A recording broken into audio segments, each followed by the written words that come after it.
Yeah, go ahead.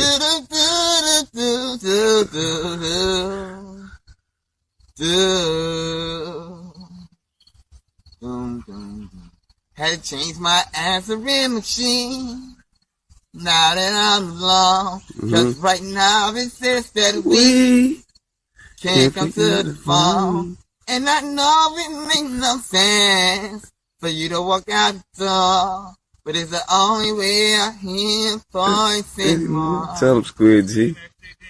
It's ridiculous, it's been months.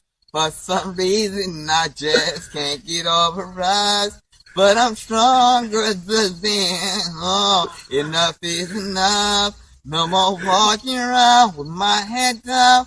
I'm so tired of being blue, crying over you. And I'm so sick of love songs unwaited. So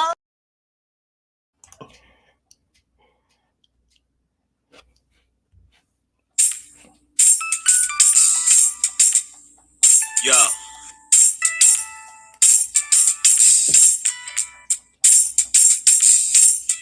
The way just do, he just smooth, bringing much news with the facts when he crush fools. I'm rough school, I bust moves like crush groove. Pass me the mic and I'll turn it into lunch food. Just cool, but talk slick and he'll punch dudes. Cowards get the message and they hush like chumps do. You can bring your whole bus crew plus two. T-Dub-T is astronomical, you comical. You a fool if you think we'll ever honor you. Them other channels ain't shit, no abdominal. This the face of new media, fuck a Donahue. You see my giant crew, we shine like a diamond do. If any trolls disrespect, yo, we finding you. We all surrounded you, it ain't no reminding you. He already done surpassed what you trying to do. So quit the fake smoke, you suckers better take notes. When you step into the chat, you better wipe your feet. Hit the like and keep your comment short and sweet. My homie just not a joke, you don't want to war. Plus a deep boxing IQ, you don't want to spar.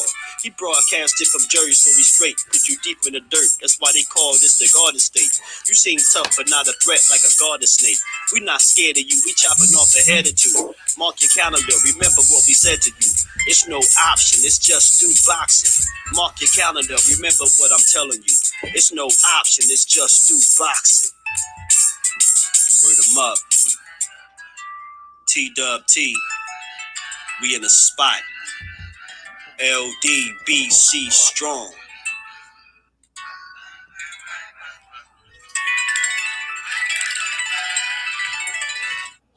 What's good, family? What's going on?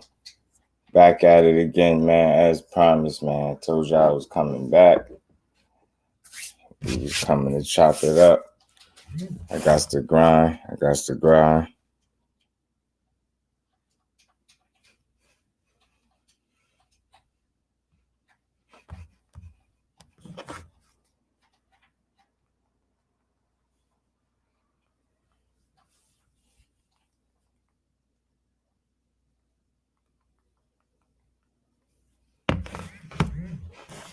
Oh, what's good with it? My bad, family. What's going on with y'all? How y'all feeling? Appreciate y'all pulling up. It's for the second live, man. We grinding today. We in the overgrind, man. We ain't slowing down. We speeding up, man. So salute to my fan DP Rocker, my TWT pal.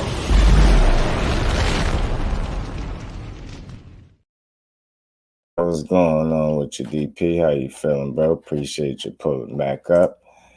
Man, Skills, Mr. New Orleans in the flesh. Appreciate you pulling up, my bro. How you feeling, man?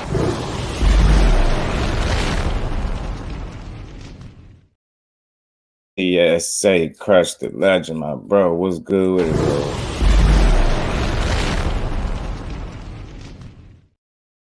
bro? Voice, I'm on the job, Crush. I'm on the job. G5, Fizzle, what's good, Jay? How you feeling, bro? We appreciate you, bro.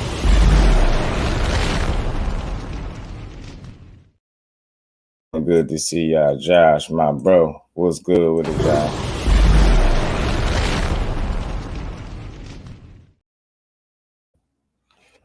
How you feeling, Brody? Appreciate you stopping through. Mike Biggs, my bro. What's good with it, family? A1 Hoop Zone. What's good with it, Brody? Good cook, too.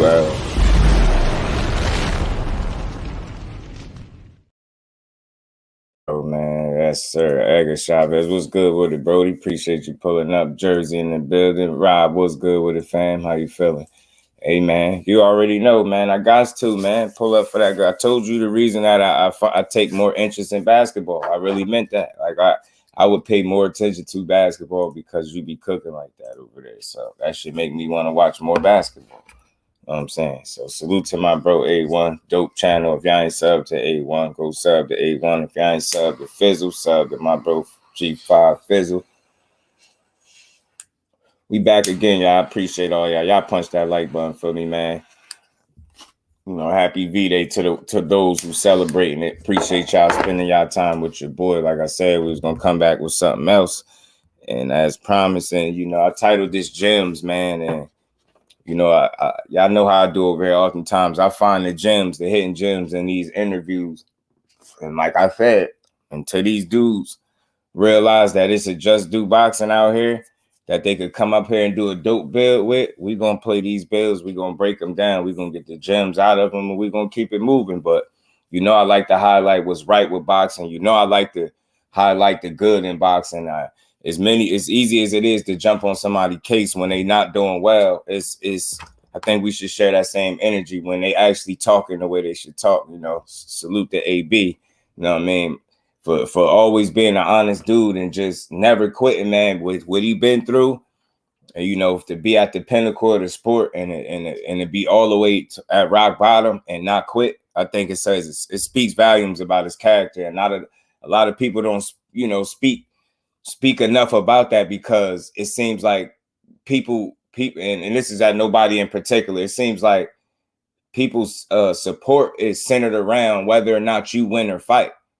So whether or not you win a fight shouldn't be the reason you support somebody. Like, my support run deeper than a win in the L. You get what I'm saying? That's just me, though.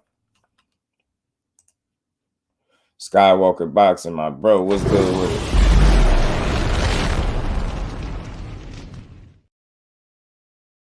Skywalker Judah Ben, you know it's no options. Anybody that want to know who that is on the intro, that's my bro right there, Judah.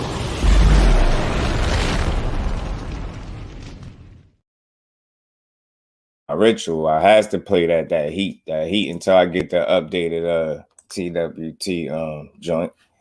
Man, appreciate all y'all pulling up as always. How y'all feeling? Hopefully everybody feeling good. D1, my bro, you back at it? Yeah, I'm back at it again, man. You know, depending on how this play out, man, I might come back for a third time. I mean it, because like I told y'all, man, I'm just on something different right now. I'm in the super grind mode right now, and I ain't slowing down.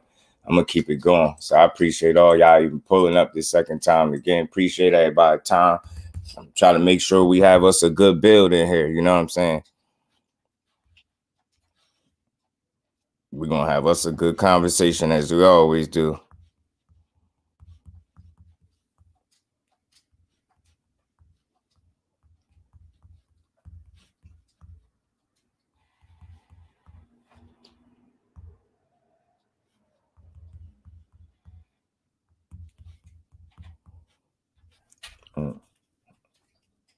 My bad, John. My bad. Pardon me.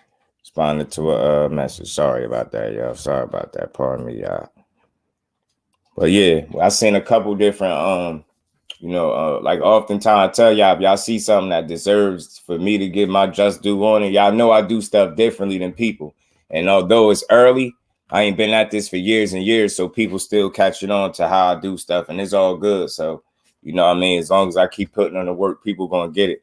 And like I say, I say that to say this: anytime y'all see something that deserves me breaking it down, don't hesitate to send it to me. I can't catch everything, and y'all my eyes and ears for me too. So if y'all see something I don't see, bring it to my attention, and we gonna build on it. And like I said, I always like to highlight what's right with boxing, and it's easy to, pile on a guy when he doing bad, when he lose a fight, when it ain't looking good outside the ring, his personal life in shambles. It's easy to jump on that train and be like, this dude ain't shit, he'll never be nothing. But I think I think it take a different type of person to appreciate, a fighter that hasn't given up, being that he's been through as much as he's been through, especially when we talk about Adrian Broner, man. We just being honest, like that dude's been through the ringer. And look, we ain't here. It's not about having sympathy and none of that. It's just about, you know, highlighting and putting things in perspective at how easy it would have been for this dude to give up and quit. And I think the fact that he's still here is amazing. I think the fact that AB is still actually pushing to try to get to whatever his level of greatness that he has left in him, whatever that is, that's what he pushing towards. And I think it's dope. And it's good for boxing. Like, again, too often, you know, the support seems like it's centered around how well your career is going.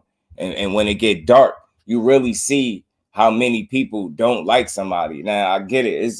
You know, some people, they feel the way they feel, and some is more justified than others. But the personal attacks on AB, like, throughout the years, I don't know. I just never seen it funny to you know, pile on whenever somebody was down. I never did that. You know what I'm saying? Especially when you got somebody dealing with alcoholism and something that could potentially end his life. You get what I'm saying? And it seemed like it's all fun and games when he posting pictures of guns and talking about bricks and going back to the streets. It's cool for content and clicks when he talking like that. But the not so popular thing is when the man talking like he got some sense, like he back where he need to be, like he back in a more healthy mental space. And, you know, I guess that's not the popular thing. But you already know, don't represent what's popular. I represent what's dope and what's right with the sport. You know what I'm saying? I represent being fair to these fighters and to the people that represent the sport. Teach, what's good, Teach? Appreciate you pulling up. How you feeling? From boxing and religion and politics, got crazy in the chat. Why? Teach, what's good with it? Appreciate you, Teach, as always. Hey, man. You know it. That's my guy right there. You know I love Shakur Stevenson, man. He's a real fighter, man. Real recognized, real every time. You know it, D1. So again, I just be like in a highlight how I get here, so people, you know, why he playing these interviews? Where he be getting this from? It's always some jewels to pick up on. It's always something to highlight, especially when you talking about a guy that was just dealing with mental health. Any interview where he telling his story and sounding like he getting closer back to where AB needs to be is something that I would highlight all the time. Like, again, it's not the not so popular thing to big him up because he ain't even won the fight yet, right? He could say all of the right things and get in there and throw 4 punches around, as people say, right? But again, my support is not centered around whether or not he win his next fight. That's not going to determine whether or not I rock with AB. Fortunately for me, my shit just set up different. You know what I'm saying? I rock with fighters differently. That's just how I am. Mm-hmm. Oh, shit, you talking to him. T, the motivation. What's good with it, my brody? How you feel?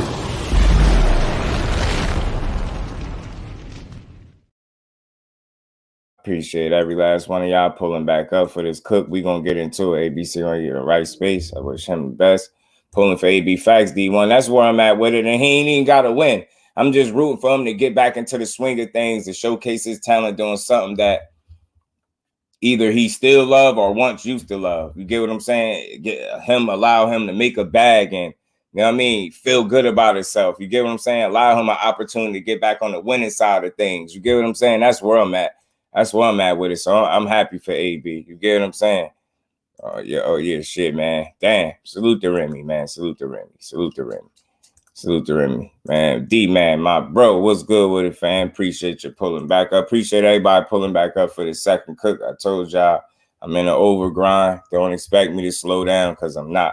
Y'all gonna keep me motivated. The support is gonna keep me motivated. Y'all smashing that like button is gonna keep me motivated. Y'all sharing these lives is gonna keep me motivated. Trust me, man. Y'all engagement is gonna keep me motivated. So if y'all like this pace I'm on, let's work. Let's keep this pace going.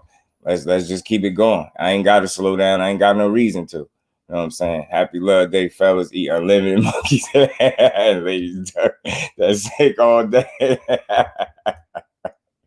Oh, no.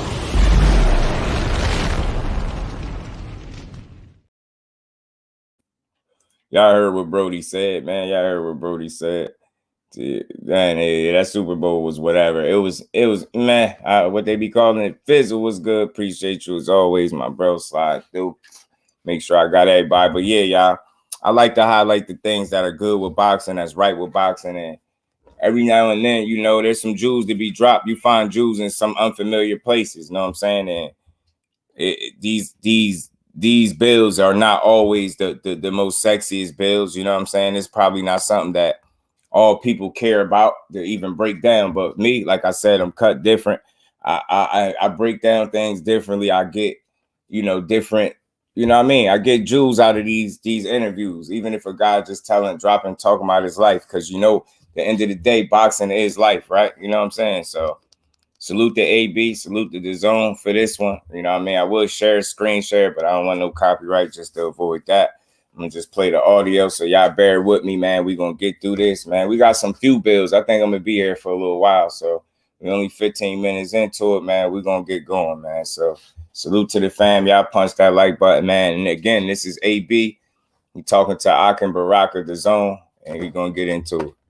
You guest, friend to the room, 4 division world champion, starting Make the sport sure of y'all boxing. hear this all good. If y'all got any Brother. issues, let me know. Salute to It's everybody in the back. building. Appreciate y'all. Good to see you back. Thanks for joining us. Saw the last Instagram post ripped up. I mean, it's always amazing to me how, you professional athletes, especially fighters, can make the transformation. My bro Skywalker The for part that becoming a people member don't know again. Much how appreciation, difficult bro. it is, man. I We're know gonna you try love to to eat, keep it. AB. When you off season. I'm gonna try to make sure I keep to keep the lights on in here, Skywalker, and everybody else that's supporting, man. As a minor hiccup, I think I figured it out. I figured out what I was doing wrong. I think we good. I think we good now, y'all. I think we good now. So salute to everybody, man. I appreciate all y'all. Yeah, man, it's all good. Skywalker, we back, man. The lights back on, so it's time to grind. You know what I'm saying? Right. Rob, appreciate all y'all that pull up while y'all at work too, man. I know how that is, so definitely appreciate all y'all. We gonna cook. We gonna get into this AB build, man. Gonna let AB talk his stuff, man. When you off salute season, to everybody in the building. Y'all punch the like button. What's the hardest part about training outside of not eating like you want? It really, of course, it's the training, but that's really not the hardest part. Mm-hmm. It's more mental. It's more mentally everything. You got to cut everything off. Appreciate you, Judah. Appreciate you, bro. And in the position I was in, it was just like, damn. Nah, you cooked A1. All right. Great cook, BC. One day I was. How you feeling, Brody? Face drunk. Thinking about a gym. I'm talking about the gym. Yeah. The gym. I ain't looking at no gym. Appreciate you, Skywalker. And what happened was, I actually just told this story not too long ago. It's gonna be in my movie too. But what happened was one day. Sean, my bro, appreciate you stopping. I was back on this second live, man. I appreciate y'all time, man. Going crazy. We're gonna cook. And I was just getting drunk every day. Then one particular day, I had a chance to go see Mike Tyson. And we went to the gym. I guess he coming out with a glove or something, I don't know. Okay. And we went to the gym. I'm drunk. And he look at me and he get emotional. Like, he start talking to me. See, this is real, man. He's like, damn, it make me want to cry because to this gym, y'all. I see so much of myself in this dude right here. Mm-hmm. And he was just talking to me. He was like, I know everything you're going through. I went through all of that. And it was just like he was more hurt to see me going through that. Right, DC. And, I'm back, bro. I appreciate all y'all. Like, he said something. He was like, man, depending on how this goes. I'm gonna tell you something. Salute to everybody in the building. You ain't 23 people. Y'all smash that like button for your bro. Let's cook, man. You think you was at your height of your career? You think that's something that ain't gonna be to when you get your together and really say and really come back? Right. That's gonna be different. And after that day and really seeing Mike, it was like, all right, man. Damn, so that was your rock bottom. Right here, man. So you know what? Just to follow up on what you said about cutting everything off, right? And I was asking for a reason because I'm pretty sure in your past you've been in these training camps and not really cutting everything. Real quick, I'm trying not to stop it too much. You see, it sometimes it take a real one that been through the ringer and worse. Mike been through. It ain't nothing AB done seen that Mike ain't seen. You get what I'm saying? That was the perfect person. It's crazy how the universe worked. You get what I'm saying? He been probably had access to Mike Tyson, But why now all of a sudden? You get what I'm saying? Where he at a point in his life where he could use this advice. You get what I'm saying? And he gonna take it from a real one, because you know Mike is a real one, and he got that mutual respect from his peers. You know what I mean? You ain't gonna see too many people gonna go up on that show or disrespect Mike, period. You get what I'm saying? That's something that don't go. So you get what I'm saying? Your skills and all that shit might diminish, your physical abilities, you get older, but character, you know what I mean? Character and respect lasts forever. Not even fear lasts forever, but character and true respect, that shit lasts forever, man. So it was dope to see Mike pull him in and kind of put his arm around him and let him know, look, hey, he got emotional because he could see you on the path I was on, bro. You could really turn it around. You got an opportunity. It ain't like you got to beat the craziest opponent. Just getting back in the win column, getting you a big bag again, and getting back and on the winning side of things. You know what I'm saying? Could do so much for your confidence. There's no telling what the right kind of win could do for AB. Maybe we get the most out of whatever it is that he got left in him. I'm a glass half full kind of dude, y'all. So that's why I look at it like that. But I think it was dope for him to put his arm around him and really, like, you know what I mean? Really tell him what it is. It's something he need to hear. Adolfo, salute to you, bro. Appreciate you pulling back up for the second time, man. Appreciate all y'all. Y'all smash that like button. We gonna cook, man. AB, do it for me, man. I'm telling you. He with the most, boy. I'm telling you, he went through the most, man. Like, AB, listen to him, man. Mike, no, man. Mike was telling you this for good reasoning, man. So again, we're gonna get through this, y'all. Should cut off, right? So is there, and at this point in your life, do you feel like you cut everything off that's excess weight, something that doesn't benefit you? You feel like you're at that stage in your life? Good question. Yeah. I cut everything. How hard is that, AB? Because you're so not only generous, right, financially, but you're a loving person. And Ellie is a friend of ours. He talks about it all the time, how you're a loving person, you're giving, despite what people may see on social. See, what people always say about to cut somebody off that you might have love for, but you're not bringing no benefit for me. You lead me the wrong way. Like right now, like honestly, I have when I have camp, you know, my camps would be, you stupid BC. Anywhere from $200,000 to $300,000 camps. Pulling back up, how you feel. That's because I'm taking care of this person and that person. My bad, guy. Snap your W-2. Get through that ad. Pardon me. That's because I'm taking care of this person and that person and that person and this person, and I'm just doing it out of love, like just like real love, like from my heart. And like this camp, it was like, you know what, we just gonna focus on me. So, right. So for this camp, I only had like my big brother Lil Head and my right hand, my right hand man Lil G. So yeah, no doubt. And that's it. Lil G been there for a long time, because I remember you put a long list of things on Instagram, things that you overcame. What was the toughest thing you overcame? Alcohol. See, yeah, and a lot of times people be like, AB stand for alcoholic beverages, about beer, about this, about bullshit. It's like, it's easy to do that stuff. That stuff is easy. It's easy, and it'll get you some clicks. It might even get you some laughs. Some people might even cheer it on and egg it on. But I feel like that's just, it's tasteless, man. It's easy to do that. So I'm just doper than that. I ain't got to go there. People ain't got to rock with AB the way I do. I get different shit out of different interviews. And again, my support for a fighter is not centered or built around them having it's deeper than a win or a loss in the ring. I really don't care about that. At the end of the day, you want to see the fighter that you're rooting for win, but more importantly, you want to see him win in life, not just in the ring. And I think that's just where I stand with AB. He's just one of those dudes that, a lot of his wounds and things that he been through was self-inflicted, you know what I mean? And in a strange way, I commend him. It's very easy when you have the money and the power. You could easily take a lot of people down with you.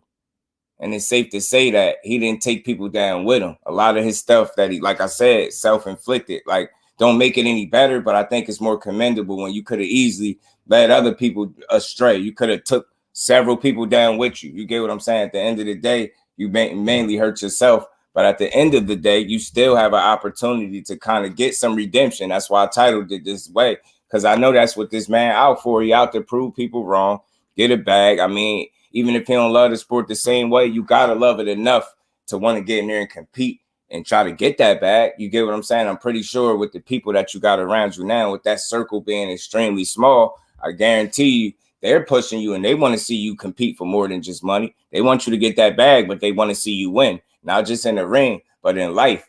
And a big part of you winning in life was what you was able to do in that ring, if we being honest. And you know that yourself. So that's why you back at it again. That's why you done quit alcohol. You really could have killed yourself. You put a lot of miles and things like that on your body, but yet and still you have an opportunity to somewhat change that.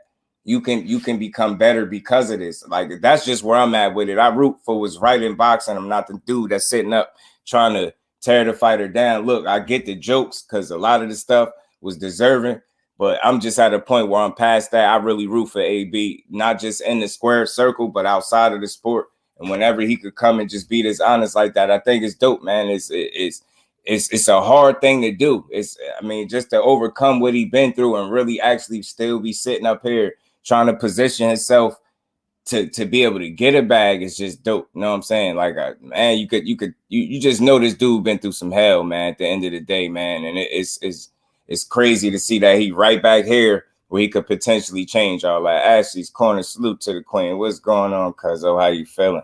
Appreciate you stopping through. Appreciate all y'all pulling back up for this second live, man. Told y'all we working today, man. We staying working. Chicken Talk, what's good with it, bro? How you feeling? With a dude on fire because he claimed AB left on 40 when Bud moved up. AB never ducked no smoke ever. And that's a fact. Chicken Talk. People crazy. They really will make up. They'll go down swinging on a lie, bro. Some stuff that they can't validate. There's some stuff they just think in their head. Yo, AB never ducked smoke. This is why AB has losses. Not too many people that went from no Paulie Malignaggi to no Adrian to no Marcos Maidana, man. The man never ducked smoke. Fought Sean Porter, fought Mikey Garcia, fought Manny Pacquiao. Like, come on, man. Like, this dude, after taking all that damage in his first loss ever, and people will still act like that's the guy that ducked smoke. Nah, we can get on his ass for the self-inflicted wounds. You could get on his ass about the drinking, just not taking things serious, maybe taking life for granted. You can do all that. But right now, as it stands, this man lost a tremendous amount of weight. His focus is getting right back to where it needed to be. That's why I played this interview. I think this was dope. Salute to Edgar Berlanga, DAZN. They do great work over there. They was asking a lot of great questions. AB gave real honest answers. And it's just hard to not root for a guy that's trying this hard to get his life back in order. People listen, you ain't, whether or not he wins or loses ain't going to have nothing to do with if I rock with him or not. I'm just set up different. I don't care, but I care at the same time. You want to see him do well. You want to continue to see him win and things like that. But that's not the end all be all. The fact that he could get himself back in the right state of mind to potentially get the most out of whatever is left of his career, I respect it, man. Take a hell of a man to do it, man. Take a hell of a man to do it. Salute to everybody in the building. Appreciate you, Fizzle. Salute to everybody in the building. Y'all smash the like button. We're going to get through this, man. AB chose to fight big dogs. He a legendary fighter in my book. Never ducked a single soul, D1. Never ducked a single soul, but they sit there and act like he ducking smoke. Bro ain't ducking no damn smoke. Salute to everybody in the building. Y'all punch that like button. Let AB talk his talk, man.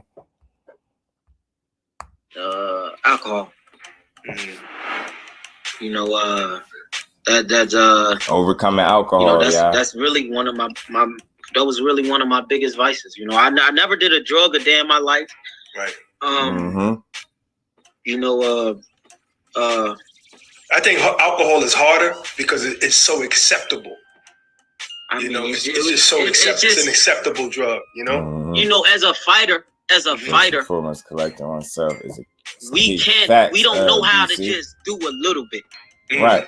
So if we do anything, we're gonna do a whole lot of it. Extreme. Right. Yeah. Right. So that goes with, like, even, and I'm a big gambler as well. I stopped that too. Wow. Drinking and gambling. Two bad vices. You know, terrible, I just don't know how to.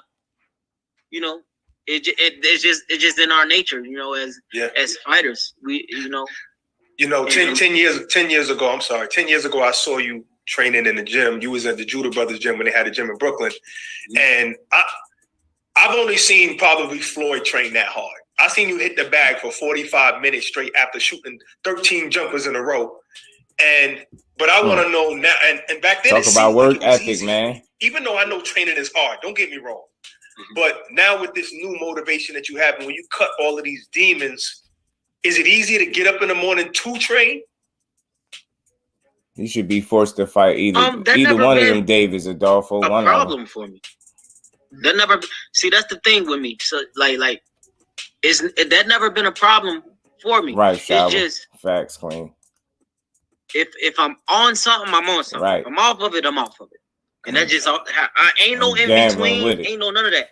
So you go just as hard out the gym as you go in the gym. Like, I'm out the gym, yeah. I'm gonna be way out the gym. Yeah, if I'm out the gym, I'm out the gym. like for real, I'm 100%. And keeping it on it. Yeah. And I think, this time it was probably the toughest for me because I went from, you got to think, from inherently greedy, right? Every day. No, this is every day. Real serious every day. Man. Canelo should be forced to fight the winner out of Benavidez Plant. Not skipping days. I'm talking about every day. Of course, every day I talk to Al Heyman. Every day I'm texting Al Heyman, and he's sending me money every day. It went from 5,000 a day, 10,000 a day, 2,500 a day, 1,500 a day, 1,000 a day. 750 a day, 500 a day, and then it got to $250 a day, and then it was like,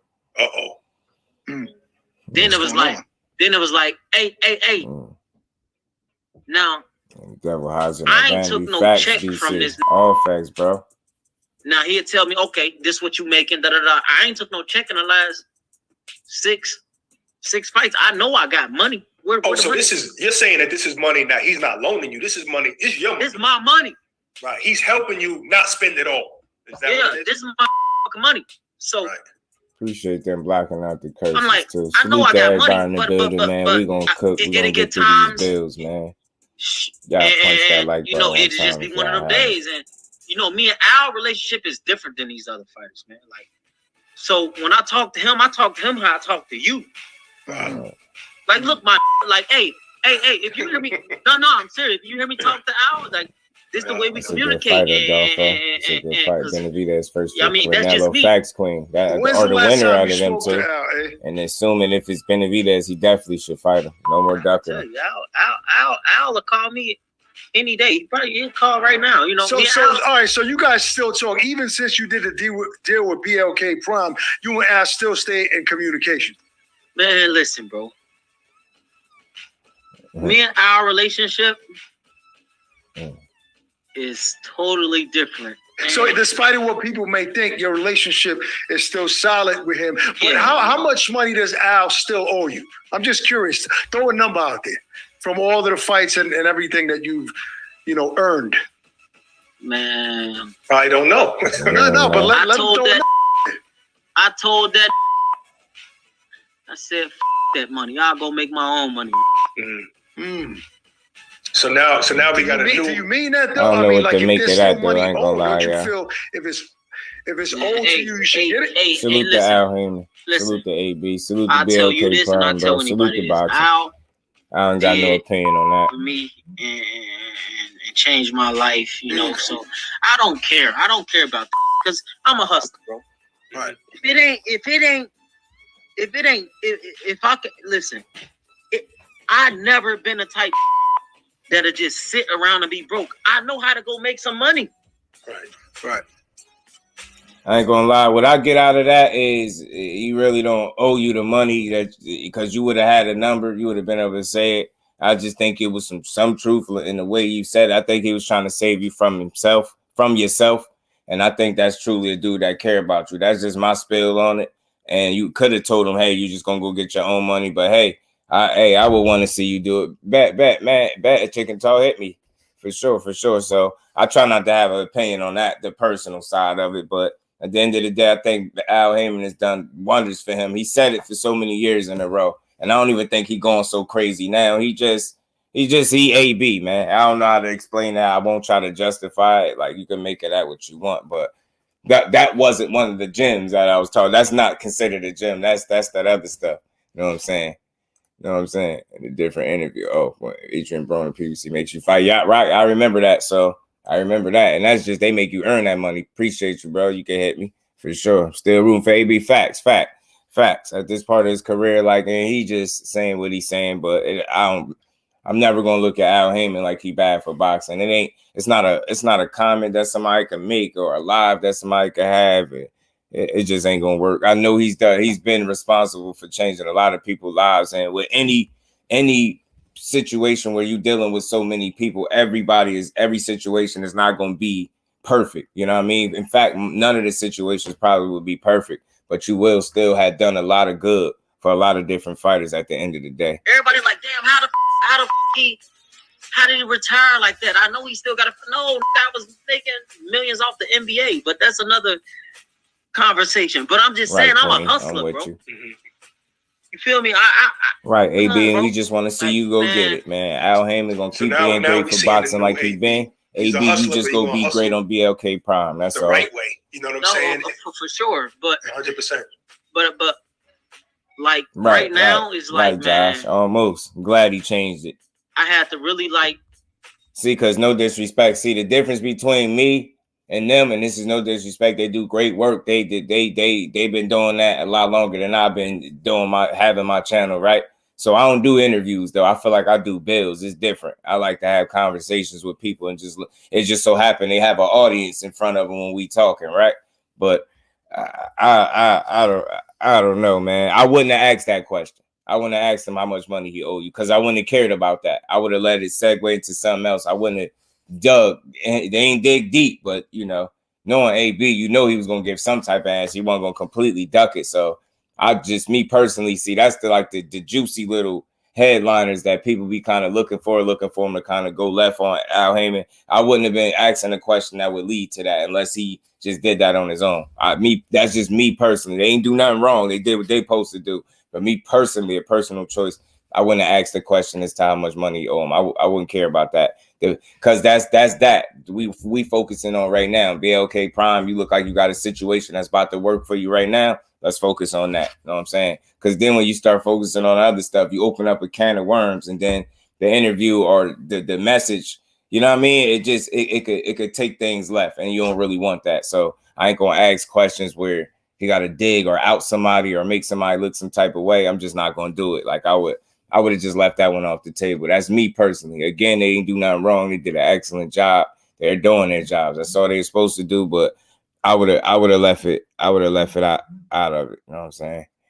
I would have left it out of it. So, great on BLK Prime. Himself was in his own space. BLK has too much BS going on. 2 problems is too much. Yeah, I feel you, Queen. That's fair. That's fair for sure. That's fair. But we're gonna play the rest of this, y'all. And we're gonna get I had to really sit back. Salute to everybody in the building. I got 25 people in here. Y'all punch that like button for you, bro, man. We gonna cook. After that day, I was staying in a hotel room every day for the past 3 years, 2 years. What? I just been going. It's been crazy, but I went back to the hotel. I looked in the mirror and I was like, man. I was just like, for real, and somebody who really helped a lot with me getting back is my Uncle Kevin, man. Got you, bro. I seen it, chicken talk. Got you. I figured. Relationship, Once again, I say this when I say people. I figure it'd be something like along them lines. That's why he gave one of those. That answer wasn't direct at all that he gave. It just wasn't at all. You get what I'm saying? So, and that's what that let me know. It's not as bad as what some people might think it is, because you would have easily been able to say it. Like, somebody truly owe you a substantial amount of money. You're going to have a ballpark figure. You're going to know something. You ain't going to be like, just F that money. You know what I mean? But that's AB, though. I got love for AB. I got so much love for AB. You know what I'm saying? Salute to everybody in the building. Y'all punch that like button. I got 27 people in the building. Punch that like button. We're going to cook this AB doing this DAZN interview. They did an excellent job. We got some gems to go through, some interviews to break down. Y'all know how we do over here, man. About to drop some real fire in the interview. Right. I love AB. Yeah. Right. Chicken talk. That's where I'm at with it. So, and I do it fairly. I do it evenly. I'll try so hard not to ever make it sound like I'm being personal up here, because I want to stay true to my name, Just Do, and I represent the sport to the best of my ability, man, to the highest, man. You get what I'm saying? So I'm going to always try to steer free. It's sounding like I'm being personal or tearing the fighters down. If I do that, if you hear me tearing a fighter down, not critiquing him, but tearing him down as a fighter and a man, then call me out on it. But I don't think you'll see it, man. But right, I'm right with you, Chicken Talk. I won't slander him in public ever. You know what I mean? Salute to AB. See, like me and Al got different relationships than him and other fighters, and right. like I kind of believe that too. They got a relationship I like that. AB, man. I don't know. Al did you good because you said it for too many years. With Coach Kev, with said it for so many years. He been around me since I was 6, 8 years old. So we know each other. So I'm not gonna lie. It's been time. It's been a time in this whole camp where it was like that told me that told me. Nobody. No, we saying that's why we don't do it. See, we don't slander. We don't do the AB slander. So y'all been getting into it in camp, but that it's because it's been time. It's been salute time. To the baby girl in the building, my queen. How you feeling, baby girl?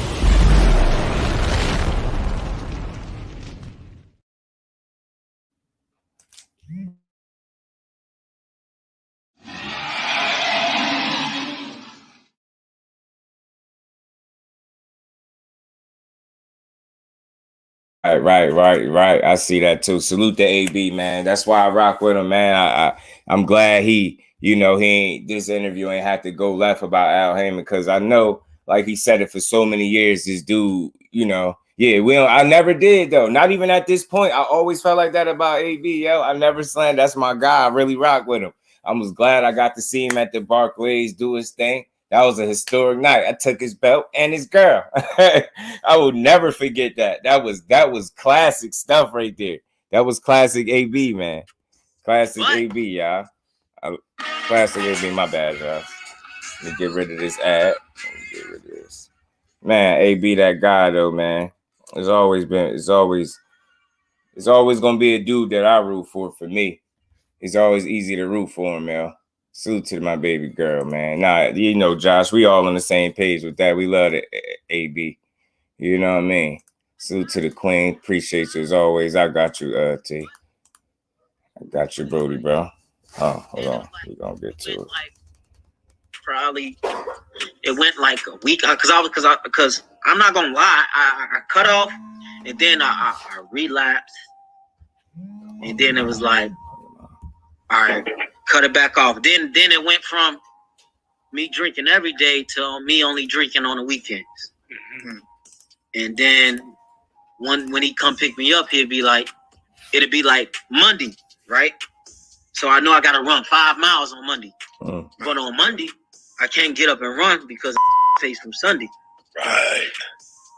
So but I still go to the gym on Monday. You understand? I just don't miss the run, but I still go to the gym. And when I get to the gym, I smell like a gallon of liquor, a whole thing of liquor.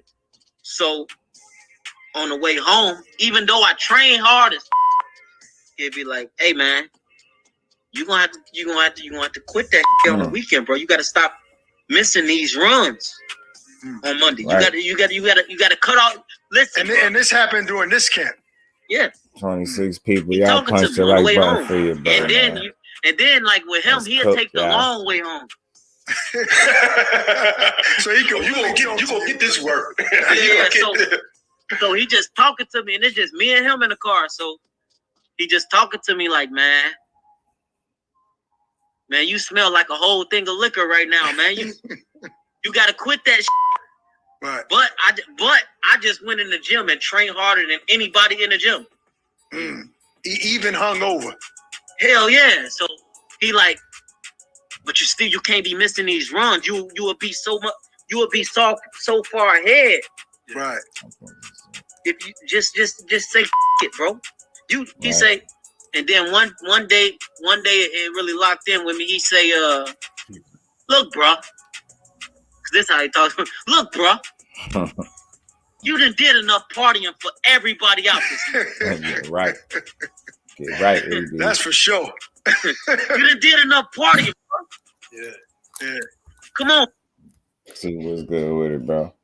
Monday. He mean about boxing, man. That's where we at right now with it, man. Y'all going to Atlanta?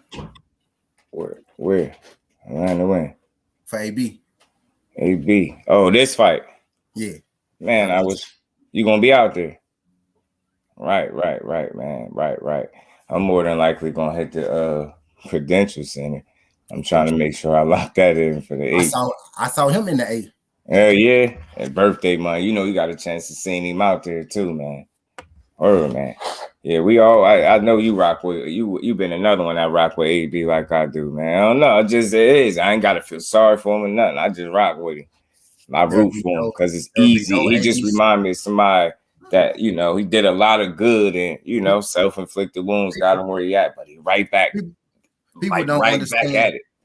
You know what I mean? People don't understand the impact that Adrian Broner had on boxing. Like Adrian Broner, the Wave, Adrian Broner, he got a whole group of people like myself back into the sport. Like being able to relate to Adrian Broner got me back into boxing. You know what I mean? Sis.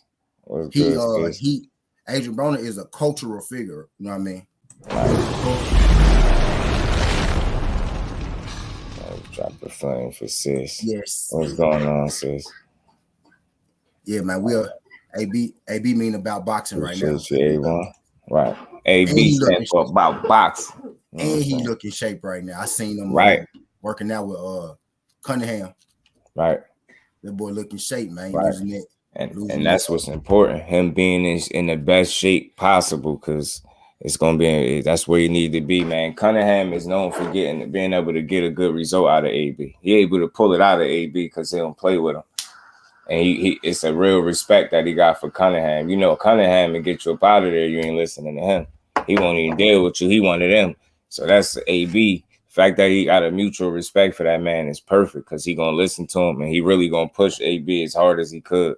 That I know. No shot at nobody, no shot at Stafford or nothing like that. But I like AB better when he with Kevin Cunningham than his other trainer. Not to single out Stafford because he's a good trainer too. Right.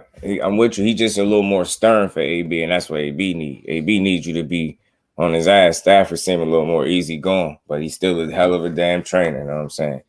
With a personality as big as AB's, you need somebody that's going, you know what I mean, get on his ass. So I think what's the name is perfect for it. We play the rest of this. It ain't too much longer, y'all, but we got some bills to get into, man. But I just wanted to start it off with AB's because, you know, his fight is coming up soon.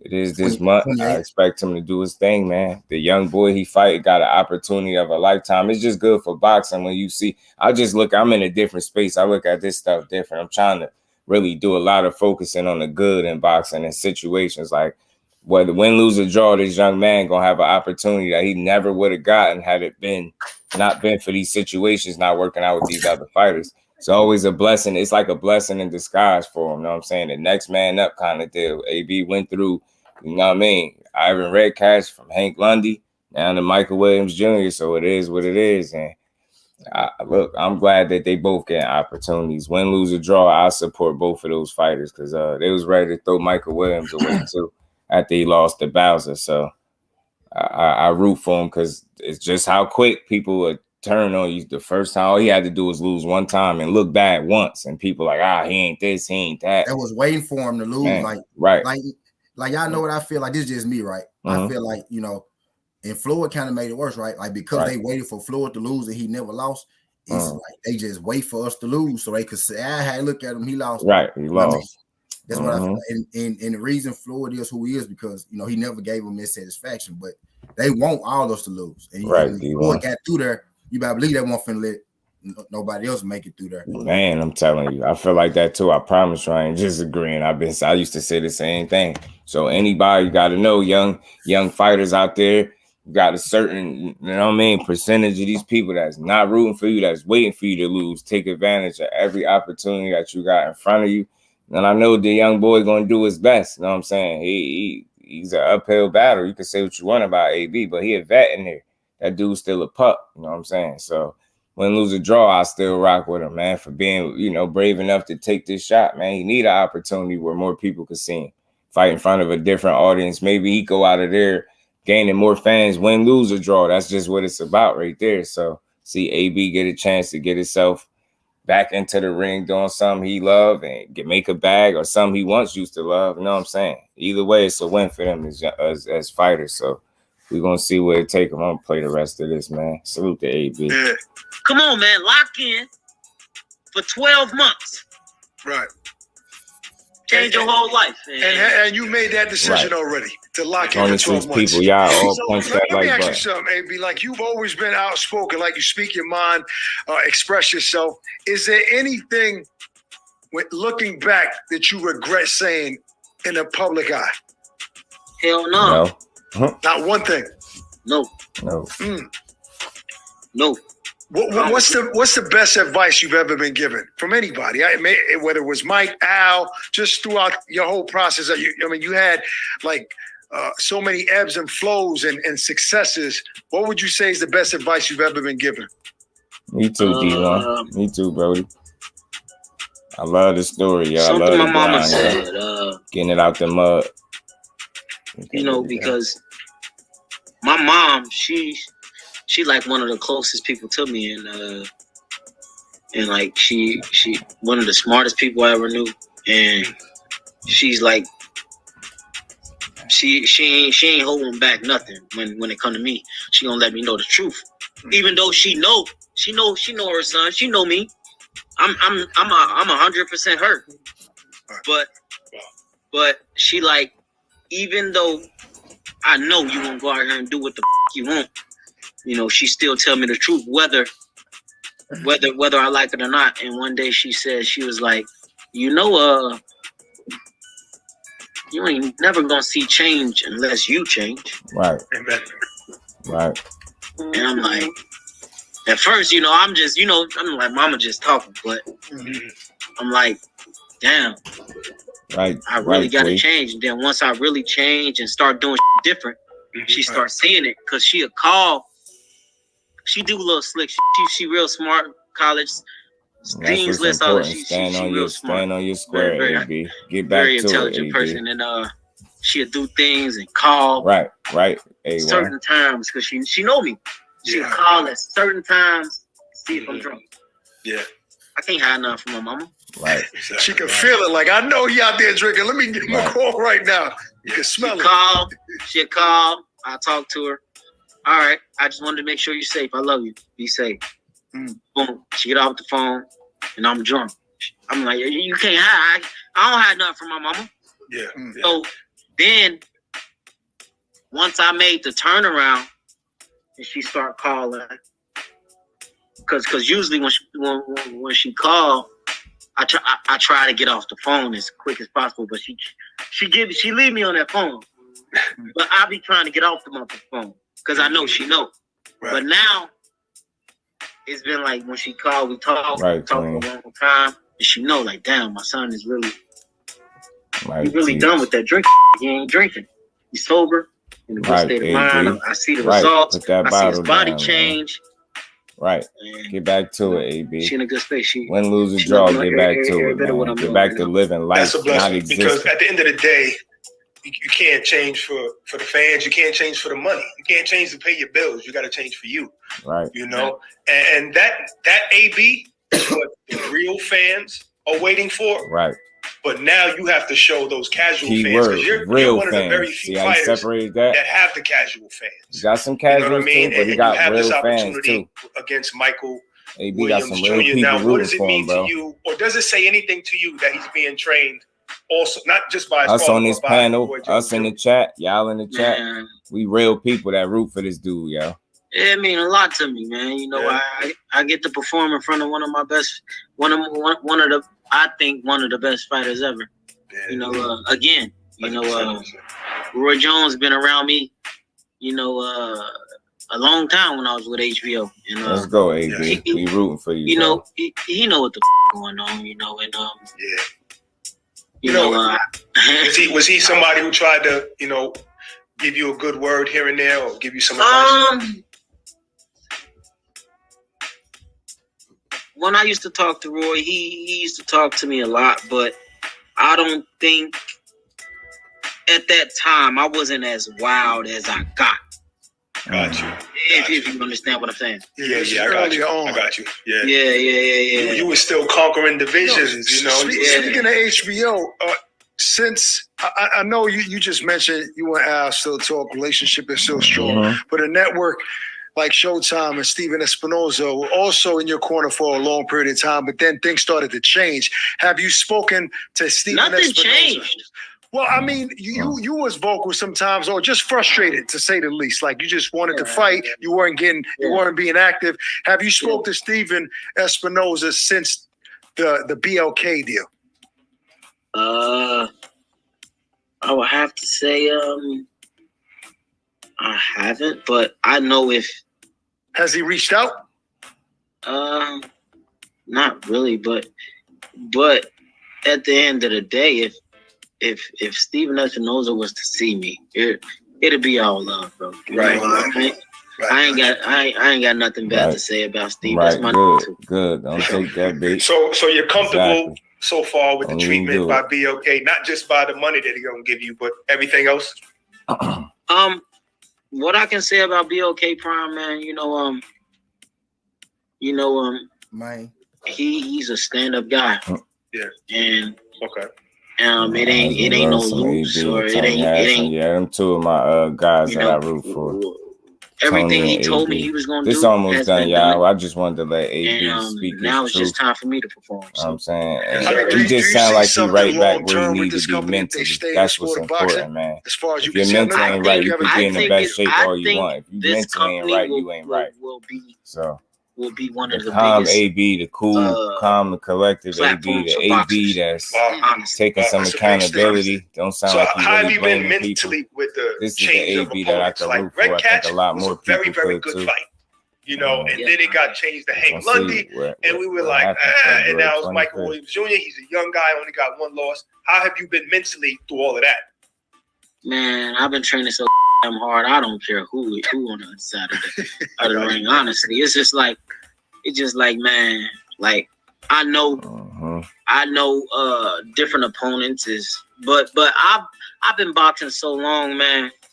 Of course, strategies change and that, but I've been boxing so long, and I've been in front of so many different styles and. Right. Like that, once I get in there and make my adjustments, I'll be all right. Right. That's pretty much the end of that, yo. Lone Star Steph, what's good with it, bro? Oh, yeah? Damn, man, I appreciate you, man. Well, welcome back to the family, man, if you wasn't, man. Appreciate you, bro. Appreciate you. But, yeah, I just wanted to highlight that from AB.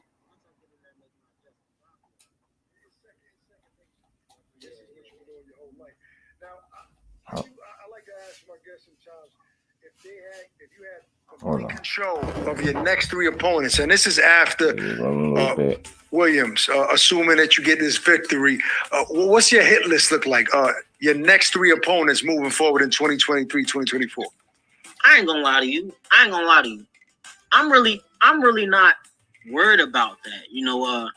My main focus right now is Michael Williams Jr., bro. Anything after that, comes after that. You can ask me. Then you can ask me. Then I'll probably give you names. But right now, I'm so focused on Lil Michael, man. No, I feel you. But we all got to plan ahead, and I guess people want to know what's on the horizon for you. But I feel what you're saying. Not with him. He need to get the fight. He need to get to the ring first. Get the fight out the way. Then you can ask him about not that. On this platform. We So, know how that was that for the most part, man. But I appreciate AB always being real. Like I said, battling back from alcoholism ain't nothing to sneeze at. And again, it ain't about feeling sorry for him, feeling sympathetic. It's just I level with him at the same time. You know what I'm saying? Could have easily quit. Could have continued to, go down the wrong path. It would have been easy to do that. Take a lot more. You know what I'm saying? It make a real man out you to really know that it was you and get yourself back right. And that's him. His mental is important, man. So it sounds like he cool, calm, and collected. He putting in the work, and he trying to focus on this one fight right now. And that's all he needs to. He don't need to look no further than this one fight. He need to get in that ring and get this fight in. You know what I'm saying? And that's it. Then from there, maybe we see what's going on with him. But I just root for him because it's easy to pile on when it ain't going good. That's why I don't call myself a fan. I know a lot of people jumped off the bandwagon a long time ago, some for good reasons, some of it justifiable. But like I said, I'm just set up different. Win, lose, or draw, I'm going to rock with AB. More so, I just like to hear that his head is somewhere back where he needed to be. And hopefully go out there and perform, man. And either on the other side, you got the young kid and Michael Williams Jr. that's getting an opportunity, man. So that's dope for him too. So hopefully they both go out there and make the most of it. You know what I'm saying? Salute to AB, man. I'm stuck between, man. AB going out there and kind of just, man, let Mikey go 12, bro. Kind of let him go 10. Mm-hmm. 5. And then I'm stuck between, what if AB come out there angry and he fuck Mikey up, bro? I don't want to see Mikey get fucked up like that, bro. I don't. AB go fuck Mikey up, bro. That man hit hard, bro. If AB come out there, and he called him Little Mikey, so he already, you see his man. Hopefully he, it's crazy, bro, because I fuck with both these people, Mike Williams Jr. and AB. Mm-hmm. Hopefully it's, I ain't gonna lie. Like glorified sparring session. I hope he don't kill Mikey, bro. Yeah, for real. Right. I hope he don't kill Mikey, bro.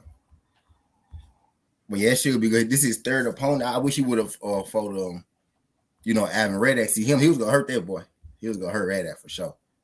Redcat. And then Hank Bundy. But then Mikey just in here because they had to keep the show going. Right. Had to.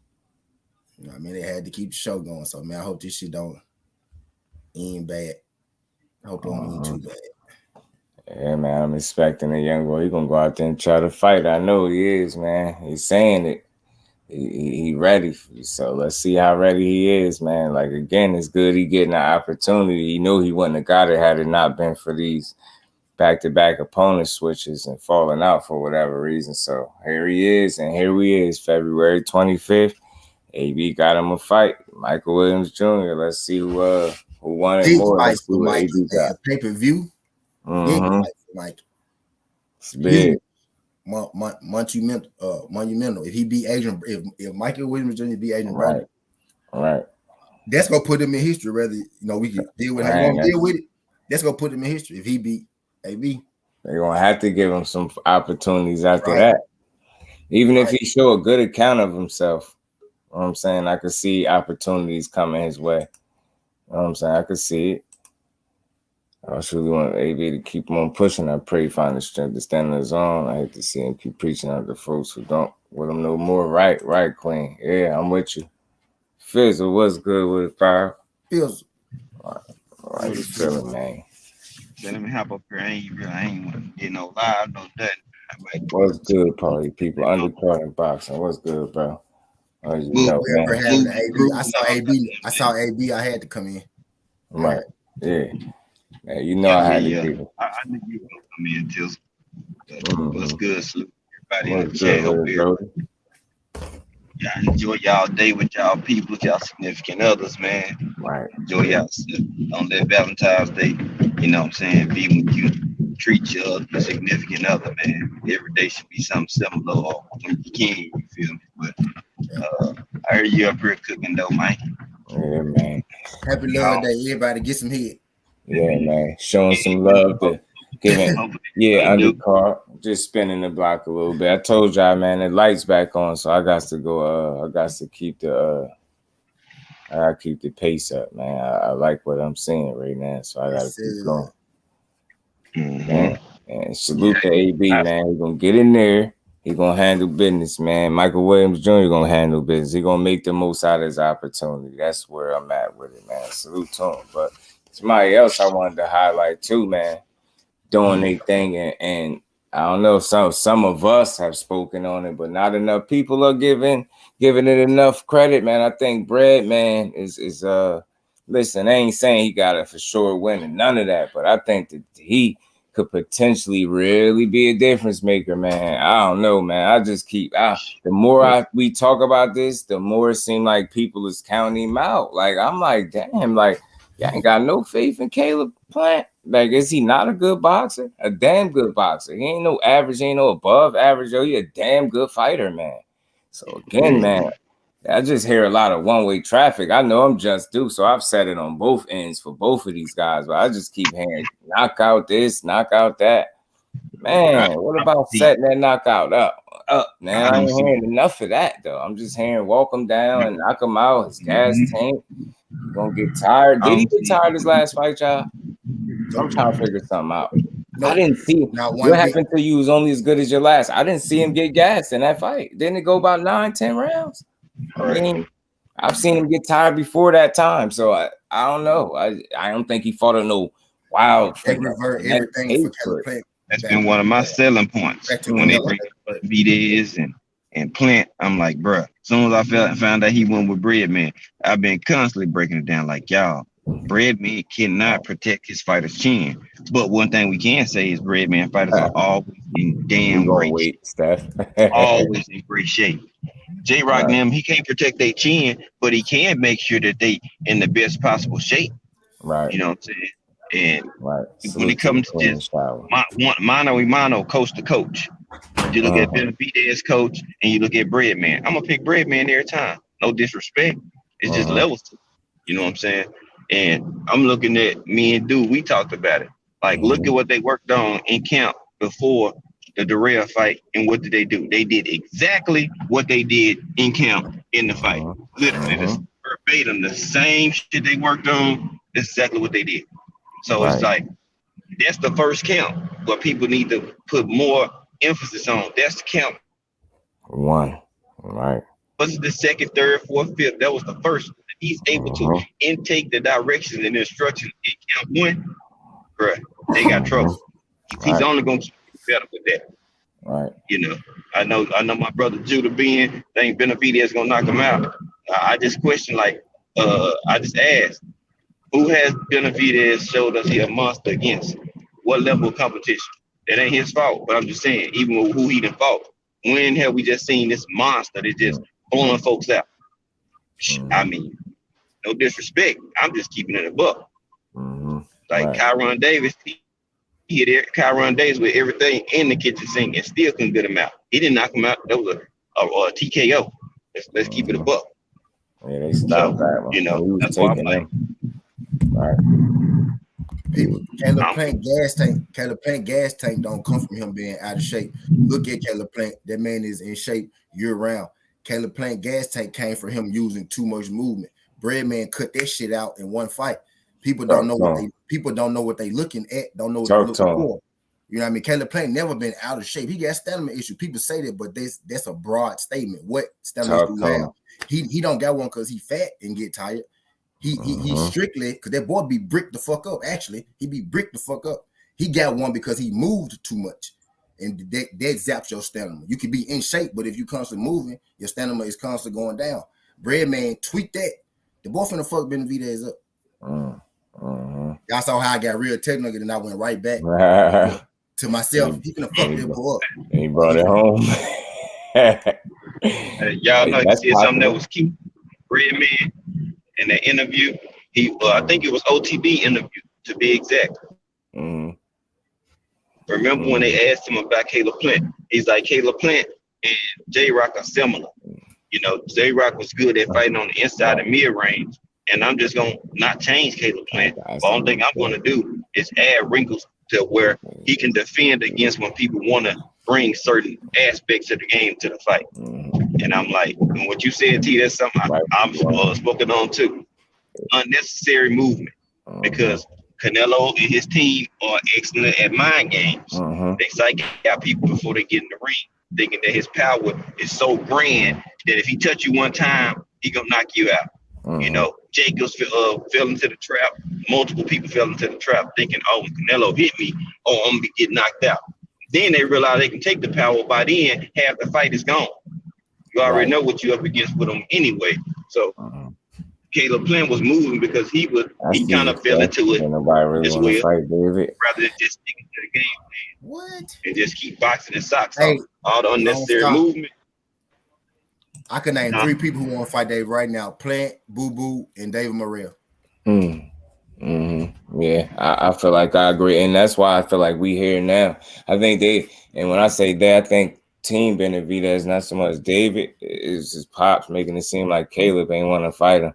Right. Now it seems like it's hard to believe that he really want to fight your son. You still pushing that he don't want to fight. He's here, he ready, he in shape, out already in shape, man. That dude look like he ready to fight now. So I just expect him to be even better shape come fight night. You know what I'm saying? I think that's gonna be a real fight, man. And I don't know, man. I think had he not messed up his situation them times and losing them titles, I think him and Caleb Plant would have potentially fought already. Dude, let's talk about it, dude.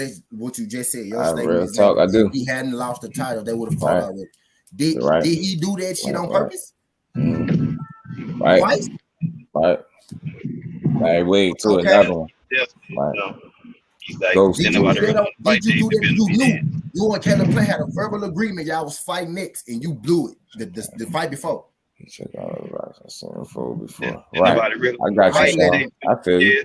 And I ain't never said that loud, bro. But I thought, I'm like, bro, I feel like he did that shit on purpose because he wasn't ready. His videos of his team saying that he wasn't ready to fight Caleb. He needed more time. When I shout out Nick J, when I had the debate with her, I played it where his manager said they needed more time. You know what I mean? So his camp was saying it, but everybody knew that dude wasn't ready for him back then. He really ain't ready. He really ain't ready now. You know what I mean? But he ain't got no choice because Caleb Plant said, Caleb Plant called his bluff.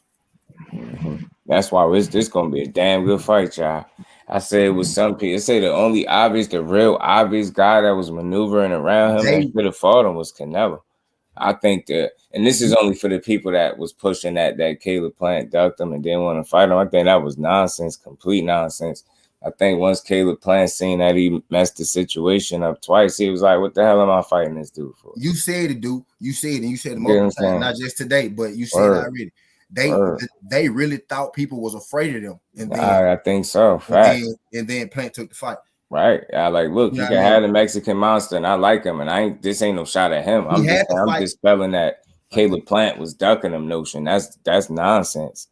For the people, he the Mexican monster. I want him to be the Mexican monster. So when Caleb Plant do what he do to him, I want to see what's gonna be said.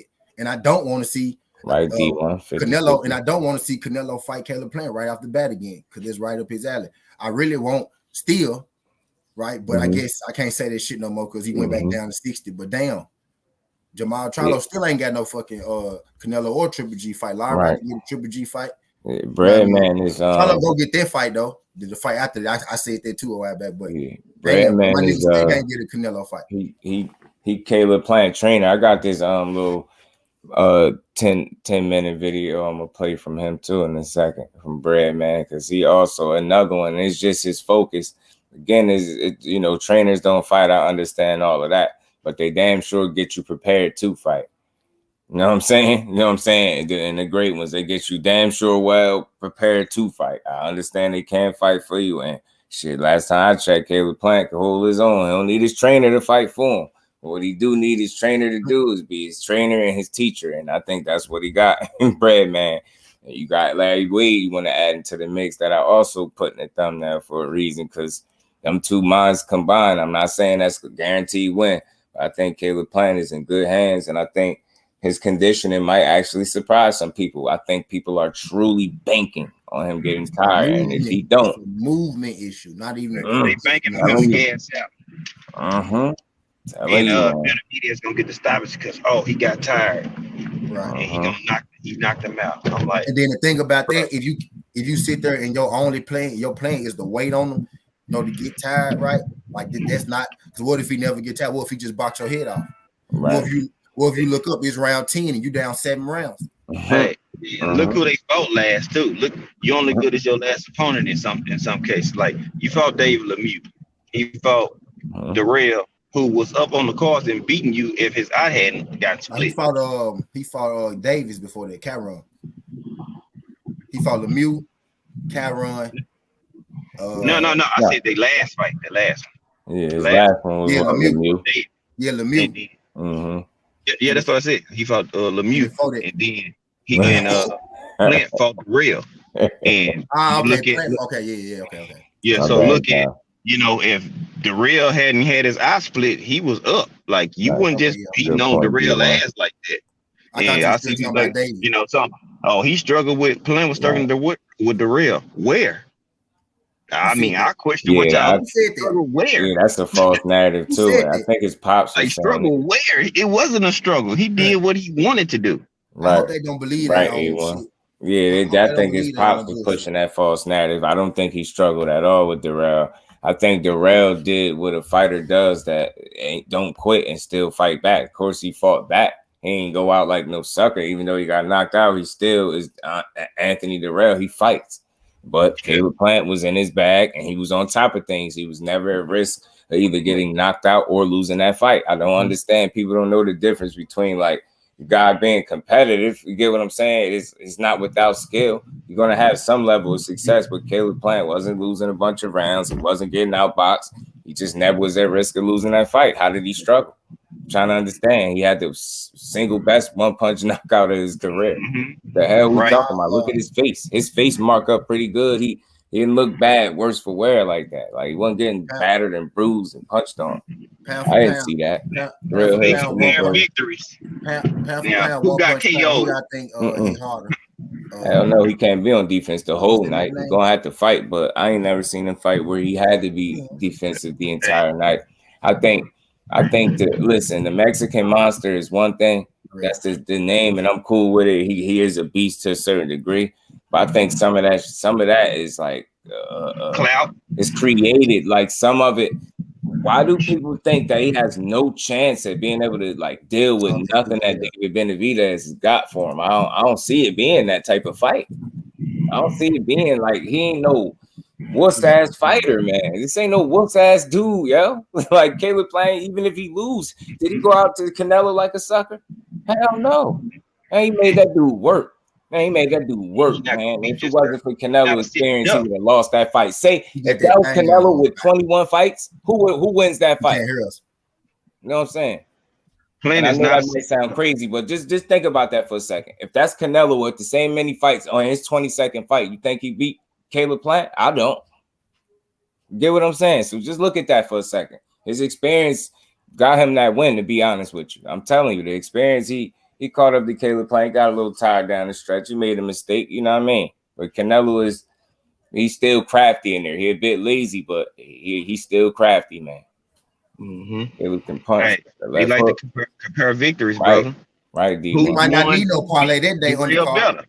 Who knocked him out and who had the ref stop the fight? That's what I'm saying. They pick and choose. Oh, well, he beat him better. Okay, well, y'all hold that. Keep that same. Who y'all think hit harder pound for pound? Right under Darrell or Benavidez? One punch. Who y'all think hit harder, Darrell or Benavidez? Darrell. I seen Darrell. Man, I would say Darrell possibly. Chat too, like for everybody, everybody. I would say Darrell possibly, bro. Yeah, like one punch power. David could punch, but he rely on volume and high output. You know what I'm saying? He rely on that way more than real boxing ability and stuff like that. No, not more real. Teach Darrell. So gonna put money on playing. My bad if I missed any of y'all, man. Everybody think, oh, well, yeah. Man, y'all punch that like button while we cook, man. Darrell or David Benavidez. Yeah, man. One punch. And I'm saying that for a reason, right? So one punch, Darrell, I think so too. And I'm saying that for a reason, right? They both fought Darrell, right? Caleb Plant fought Darrell in the pocket. Benavidez fought Darrell in the pocket. Go check the scorecards. Go watch the fight on your own. Look at the scorecards and watch the fight on your own. Darrell was whooping David's ass, and he cut Darrell. Plant whooping Darrell's ass from pillar to the knockout. Right. Right, and that's what I'm saying. Like the way that his pops assessed Caleb Plant fighting Darrell, that's more so how your son was looking. If you really being honest, that fight was competitive as hell like that. Not the other way around. It wasn't Caleb Plant Darrell. Darrell was fighting back. Don't get me wrong, bro, but he was losing convincingly. It wasn't no up for debate. It wasn't close. He was beating him, yo, clean, outboxing him, and then knocked him out. He was getting in your ass. Next thing you know, you cut him, and then the fight changed for him. I clearly seen that. I remember it clearly. I remember that fight. Everything once that cut happened, you seen a considerable difference. You know what I mean? David got a little more aggressive. You know what I mean? It seemed like the real energy was sapped a little bit. It was. I mean, he got like a slice, bro. David, now that's a quick punch. David sliced that man, bro. Right. He got a slice, like he got a knife or some shit, bro. That shit was right. Right. Damn, he sliced that man. Right. This how you know David got them snapping punches though. Right. It was like the end of the punch. The one high grade. Bro, he snapped, bro. He sliced these. Just kind of, you know what I'm saying, nick that eye deep and bam. And then shit just split. It was both fights entertaining, but Darrell is the most. I'm saying I put respect on, and that's the mean Darrell. The other Darrell is supposed to be better, right? More technical, but that's the mean one. That's the mean one, bro. He fought both them guys, and bro, I seen both fights, and bro. It was different, and I know y'all gonna say I get it. He was 39. Cool, I get it. How was he when David fought him? 37? You know what I'm saying? 36, 37, something like 36. That. Well, 36 maybe. You still weren't supposed to be beating you up like that. And that's where I go with it. Like that fight was very competitive up until that, to the cut. I'll say. Then you started seeing the change. Even Darrell said that straight to him. He said it to him. That cut, he knew that cut did him, man. And it is what it is. He earned it. At least he ain't headbutt him. Nothing. Listen, this ain't no shot at Benavidez whatsoever. It's just I think Caleb Plant is a better fighter than people giving him credit for. That's all. Some people, like I ain't saying roll out the red carpet and you can't come out there and get knocked out inside 6. I tell you what, that fight go past 6 and that man still standing there and don't look tired, we're gonna get us a good fight. That's all. That's what I am saying. I'm willing to bet that we're gonna get us a good fight. That's what's most important, getting a damn good fight anyway. Yeah. It's just they sleeping on him. Like they slighting Caleb Plant from losing to Canelo, but then they don't keep the same energy and slight Canelo for getting washed by Bill. Come on, man. I look like Edgar Berlanga on the on that other screen, bro. Bet, okay. When you don't got the comment on there, it look like Edgar Berlanga on the panel with us. Oh, there we go. Well, yeah, right. It did look like it in the corner. It did. Steph, what's going on, bro? How you feeling? I'm good, gentlemen. Thanks for having me. I'm good. We're talking Benavidez, right? And right. That's true too, though, Sean. That's true. My bad, y'all. That's the ambulance. Right. Yeah, Benavidez playing, brother. Who you got? What you got on this? I got David Benavidez, gentlemen. Him and Devin Haney are becoming some of my favorite fighters, simply off the fact that they never turn down the smoke. They always want the smoke. They always want to fight the best guys. I think this super middleweight matchup is the best we've seen arguably in years, maybe 4, 5, 6 years. Caleb, to me, is a top 3 super middleweight. I was listening to you guys talk a little bit earlier. PBC has been a little reluctant in the past to move the division, right? But here we are now. They're moving. Dave Morrell is killing people. Caleb is a top fighter. David is, as someone said earlier, that he still hasn't fought the best. We haven't seen him tested. Here it is. He's fighting a top guy, if not the number 1 guy, because to me, Canelo didn't do much, but more on him later. David's a good boxer puncher. He's going to be moving. He's going to be jabbing. He's going to be sniping. He's going to be able to mix his combinations up.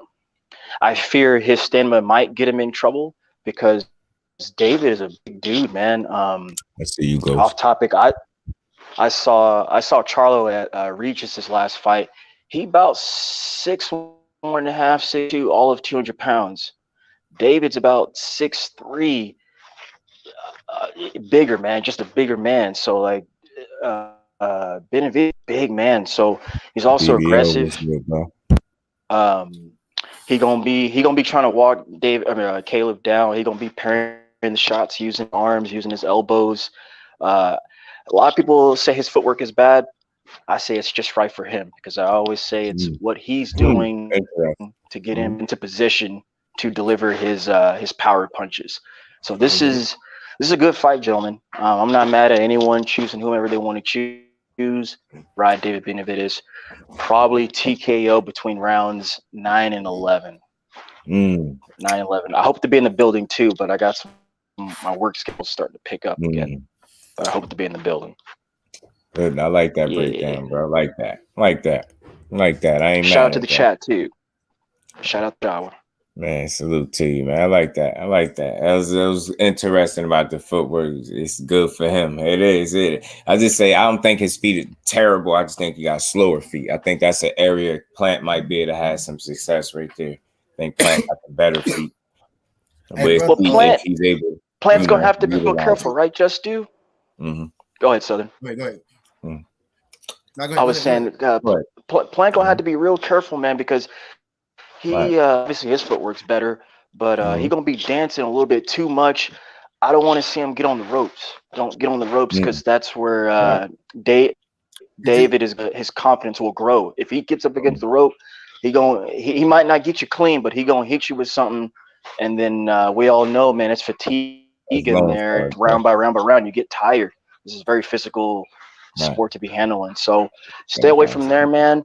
I know we keep talking Breadman. Breadman, he's already fought David Benavidez with Karan Davis, so I'm sure he's got a game plan, but he knows he's facing a killer, man. He saw firsthand. But confidence is there, and again, it's gonna be a good one. It's gonna be a good one, man. It's gonna be a real good matchup. And they are too. Shit, Rayo. I'm a big fan of Benavidez's camp. I like Rayo. I like Diego Pacheco, and Benavidez. I think it's a really good stable of Mexican fighters. So, and I support all of them. So it's gonna be a good undercard. Yeah, when it comes to that, and he said he got my bad. He said he got 4 fights. He think left at 75. Then he willing. 68. Then he willing to go up to 75. But if he can't get those fights, he say he willing to go up there sooner. So we'll see. I like it either way. I like Benavidez though, man. I like this Plant fight. I love this fight. I love the card. The card is going to be low key one of the best cards of the year. I'm gonna keep saying that. I think so. Got a lot of meaningful fights on that card. JusDue. Gay fight. Do you guys remember? When KQ had on Ronnie Shields, and Ronnie was like talking about Dave Morrell. I don't know why I'm bringing this.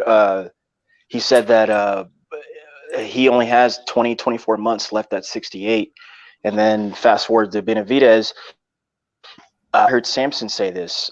Samson told me this personally, actually. He said Benavidez has only got 24 months left at the weight. So that's realistic. Another 2 years. I see both of them at 75, man. Both killing at 75 too. Yeah, I think they'll beat both the current champions at 75 right now. True that.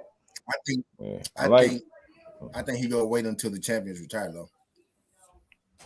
Cause I remember he had I don't know why I'm going down this road, but WBC when he missed weight for the title, we was talking about him missing weight for the title. Right. WBC made him the mandatory for the 75 WBC if he wanted to move up, but he chose not to. Move up. But I want to ask you was to stay on top about the planning of Benavidez. I heard you say Dave Benavidez, he gonna be putting a lot of pressure on him. I think by him putting pressure on him, he squared himself up a lot. And we just saw what Plant did to Darrell. We saw what Gravel did to him. You know what I mean? David, he threw a lot of punches, but he squared himself up a lot in the boxing ring. That's the last thing you want to do, especially with a puncher who accurate like Caleb Plant. And I heard you allude to, Plant being on the ropes using the movement and tiring himself out. He didn't do that his last fight against Darrell. That's why I was going to ask you, did you happen to see him fight Darrell the last time? He did almost none of it. Like his back was almost never against I was there in the building live there, sure. T. So it was a good one too. Shit. Yes, sir. That was a good game plan. It reminded me of what a lot of fighters do. They keep the fight in the center of the ring, in the center of the ring. To give that appearance, right? Right, to give that appearance. Now, I like what you said. You're right. You're spot on. I think, first off, I forgot to say that in my analysis, I could see Benavidez hitting the canvas and getting up and whooping that butt. But that's because exactly what you said, though, because he squares up a touch. I think he might get caught with something. However, I think Plant would have to load up to get him on the camera. I think he could just hit him and then he's gonna go down like that. Even if he ran up into that, I just with don't. Angle, change an angle hook. You know what I mean? Change an angle. Yeah. But Benavidez is huge, T. He I'm telling you, man. I saw Charlo. The reason why I said what I said is because I saw Charlo, and then I've seen David too. He's twice his size, and then I saw Morrell. Morrell's twice Benavidez' size. That's a big dude to be trying to put on his ass, man. I wish. We'll see. We'll see. It's styles make fights, as we keep saying. And this is a perfect matchup, man. Boxer puncher versus nothing but straight gas. Yeah, he's a big dude, but Plant used their body work, against the rail. Plant used body work to set up his stuff up top. Let me ask you this, though, T. How many punches you think Plant gonna be throwing? Because he's pretty economical too. Right, he's half and half with his jab. I think most. I was just about to say I wish D3 was here. I was just because he saw Benavidez person in Texas at the restaurant. Good, bro. But they literally about to hold my tongue, but I stopped and let you finish your word. But Plant more so of a counter puncher, so I see him throwing about half the punches that Benavidez throw. You know what I mean? About half of them. Get his in between David Benavidez, which is a good game plan. Caleb Plant is sharp with the punches. You know what I mean? Stop him through. Now, sometimes Benavidez like to load up on him, throw. He got quick hands, but sometimes he like to throw 5-6 punch combinations. You can't really do that against Caleb. You know what I mean? Because you give him time to sit down. You know what I mean? And load up on you. Yeah. But that's only if he has you hurt, though. That's only if he has you hurt. And I say that because talking about Benavidez, because he reminds me of what Arthur Betterbeef does. They have very, very strong forearms, so they're able to get all their leverage and quickness off on the inside. You wouldn't be able to think it, but they're strong in those twitch right there. I only see David do that when he probably has you hurt or when he's trying to finish you or just go all out. Back to Plant T. What about his defense? Is he gonna be just moving more so, moving a lot? Just give me some head movement and just kind of I call it the Manny Pacquiao where he comes in and out of the pocket, in and out of the pocket. Is he gonna be doing that, or is he gonna be? Obviously slipping the shots. Because now thinking about it, in the last two fights, Canelo and Darrell, I think Plant been pretty damn good on defense. You know what I mean? I think that's gonna be something that's gonna bother Benavidez a little bit. How because you gotta find Caleb, you gotta locate him, you gotta touch him. He not a guy who just gonna be in front of you. Even when he is in front of you, he ain't in front of you because he slipped a little bit. He used the shoulder. Picture that. He slipped a little bit. He used the shoulder roll. You know what I mean? So it's okay. But like you said, David could catch him, and he could catch him with that one, right? Get him going, catch him with that two, and it might be the end of it. You know what I mean? But then again, I could see Caleb. You know what I mean? Rolling some shit. And David would have threw them hooks, man. I think it's gonna get like you said. I think both guys may hit the canvas. You know what I mean? May hit the canvas. What about that clinch? Fun. I actually think Plant's got the upper hand on that clinch. I really don't think that's what he clicking, Bass. I don't think they're gonna be trying to grab each other. I really don't, because it's genuine. Like, you know what I mean? I don't think they're gonna be grabbing too much. Hey, what I noticed with this fight, this is the second fight that Caleb Plant got with Breadman, right? Mm-hmm. Yes. And the first fight we saw with Anthony Darrell, the man looked real good. So I just expect him to look even better with his second fight being under the same trainer. Right. Good point. Somewhere AJ's listening to us. Come on, Derrick James. A1. Appreciate my bro A1 in that super chat. This is a dope ass panel, gentlemen. Cook And we ain't never got man. a box Yes, again. sir. Well. I already been getting these back, but now it's time for you to get your just due. Now it's time for you to get your just due, A1. Sir, A1. Appreciate you, bro. Appreciate you. Yeah, Yes, A1. Be cool, man. Man, it's gonna be a fun fight, man. That's why I like the different perspectives. I appreciate all y'all coming up here with that to add, because that's what's gonna make this fight even more fun. You know I saw how brother came up here with a different opinion. He spit that shit, and it wasn't no yelling. Ain't nobody say you wrong or no shit like that. I tell you, a lot of times people don't realize these boxing conversations, and don't be no right or wrong unless you have to deal with facts. A lot of times we giving our perspectives anyway, so I love to hear it. Because it could go, I feel like it could go any way I heard anybody explain it, I could see it happening. Yeah, all got some logical breakdown. So we know we getting a real 50-50 fight. That's going to be worth all our money. And I think that's an effort to move boxing back to where it need to. Not just one good fight, a whole good card. Like I said, that whole card is good. I don't know if y'all paid attention to how they filling that card out, but it's looking like it's going to be one of the best cards of the year for me, with a bunch of meaningful fights. You got a Spencer being tested with Jesus Ramos, Abel Ramos, Cody Crowley. You got Colbert coming off a loss. Love that fight, coming off a loss. Hey, man, that's boxing. We got to enjoy every fight. Every one of those fights I named got to deliver in terms of some type of entertainment, and they all meaningful. You know what I mean? You got some O's on the line. You know what I mean? That's what you want to see, man. People really getting tested. I'm really want to see what Joey Spencer gonna look like. You took it right out of my mouth, man. Yeah, we've been watching him for I know if y'all been paying attention. What's up with this guy? A fighter, but man, I know Ramos is coming. Jay Miller, my bro, what's up with it, man? Benavidez late stoppage, and I feel you. I love the Ramos kid, JusDue. I love that kid. He another bright future. Let me just put it that way. Another bright future. Right. I think he might be the best out of a lot of people who we talk about. I mean, Xander Zayas gets a lot of talk. I think Ramos would go right through that guy. Go right through him, man. A lot of guys. And that's something. I'm talking shit. Interesting. Like, I got Ramos my a big kid. Joey. Ramos a big kid, man, to be 19, 20 like years Joey, old. because he's strong too, man. I seen him fight at the Prudential Center once too, You man. think Ramos run through Xander? Yes, sir, I do. I do. Word. Yeah. See, the thing is, I like styles. I mean, I like we all like our boxers, our favorite boxers, but I like styles more than often. I just like Ramos's style, man. I think that style will beat his style. Talking about Xander, Xander's a little more technical. He's quick on his feet, but Ramos is so damn raw, so strong. Good luck, brother. Right. Good luck. Right. Good luck. You would have to knock him out. And I definitely don't see that. Right. It's gonna be fun because at some point they gotta run into each other. Got to. I hope so. Santa Maria. What that Santa Maria that just boxed up Ramos? I believe so. Xander knocked that guy out though. He knocked that dude out. Again though, T. Styles, man. Styles. Ryan versus this you right though, but Wonder Jeff. What he did. Hey, now that dude not like Santa Maria.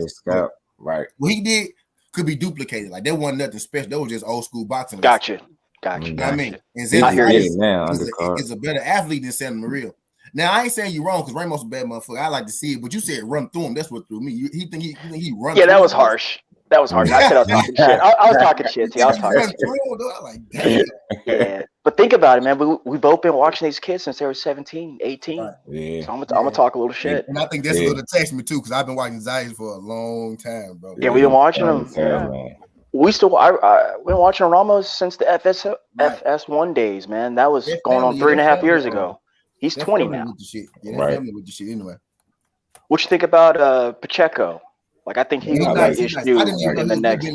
I didn't know he was with Benavidez until like a year ago. But I've been watching. Yeah, imagine that. He getting beat up in sparring, learning from that. Yeah, dog, he gonna be something to fuck with.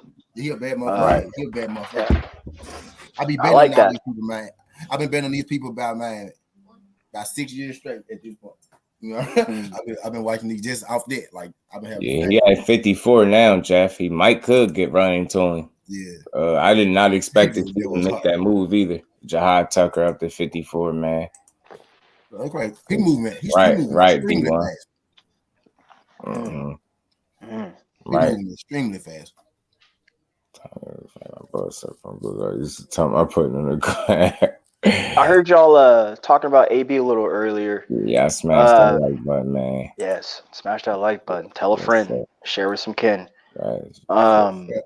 Yeah. So I mean, I don't know. This whole for me, I haven't really been paying attention to AB. I like AB. I support AB, but I just haven't been paying attention to this whole thing. I just was playing a little interview he had, and again, I do that because again, he make the headlines when he ain't on top of his game, and I ain't saying he is on top of his game now, but I say the way he lost that weight, he got to be at least focused, and I'm hearing the consistency with energy and like where his head is at in a couple of the interviews I'm saying from. So it's always good to see that he at least trying to get back to where he once was or close to that. Of course, he ain't gonna be there, but getting his mind back right is what's important. Like I root for that. Like I root for him to win outside of him being a boxer in the ring. So anytime I get an opportunity to hear him speak with some sense, because I know a lot, AB wild, I highlight it. I think he trying to get it right. You know what I'm saying? As much as he got a little gas left in that tank. I think before he hang the gloves up.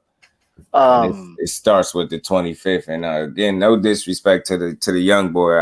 I'm glad he getting his shot too. But this is a fight that AB should be able to pull off. No disrespect whatsoever, experience-wise. I think it's gonna be ugly, bro. Gotta be a fight you. I just hope AB. I kind of hope AB just spar session them, bro. For real. I kind of hope. I ain't gonna lie. I kind of hope he just spar session Mikey, bro. I hope he don't go out there and. Oh no! I thought you meant the other way. Okay, all right, for sure. I hope he don't go out there and dismantle that man. Right. Who trains AB again? I forget. With Cunningham now, Kevin Cunningham right now. So he's sparring Lubin and company. Those are his sparring partners. Yeah, basically. All right, those had Lubin around for sure. Okay, those. I asked because I was just gonna ask like who's he sparring because you need good sparring partners, all that kind of good stuff. Get back to it, AB. Just go in there and win. And the fact that he ain't asked about a hit list, he ain't got no hit list. I'm glad he ain't do the I want this one, that one. I want all the world champions. He ain't give us that. I'm glad. You know what I'm saying? He like, look, man, I'm focused on this kid right here. That's it. Maybe later you can ask me that. I like that. Little stuff like that. Like not trying to oversell nothing. Nah, look, I got this fight. Because the most important thing is, man, you got to get to the ring first and foremost. Be all the way in tip-top shape, whatever tip-top shape is for you at the stage in your career. Get there, make it to the ring, handle business, and then you see where you go from there.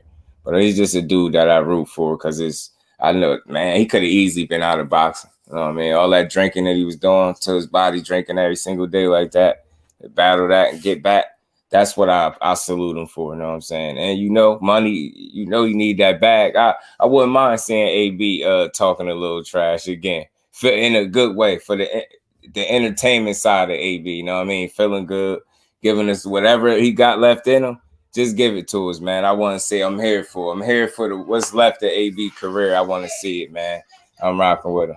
Jarrell Joseph, salute, fam. Appreciate you pulling up, Brody. How you feeling?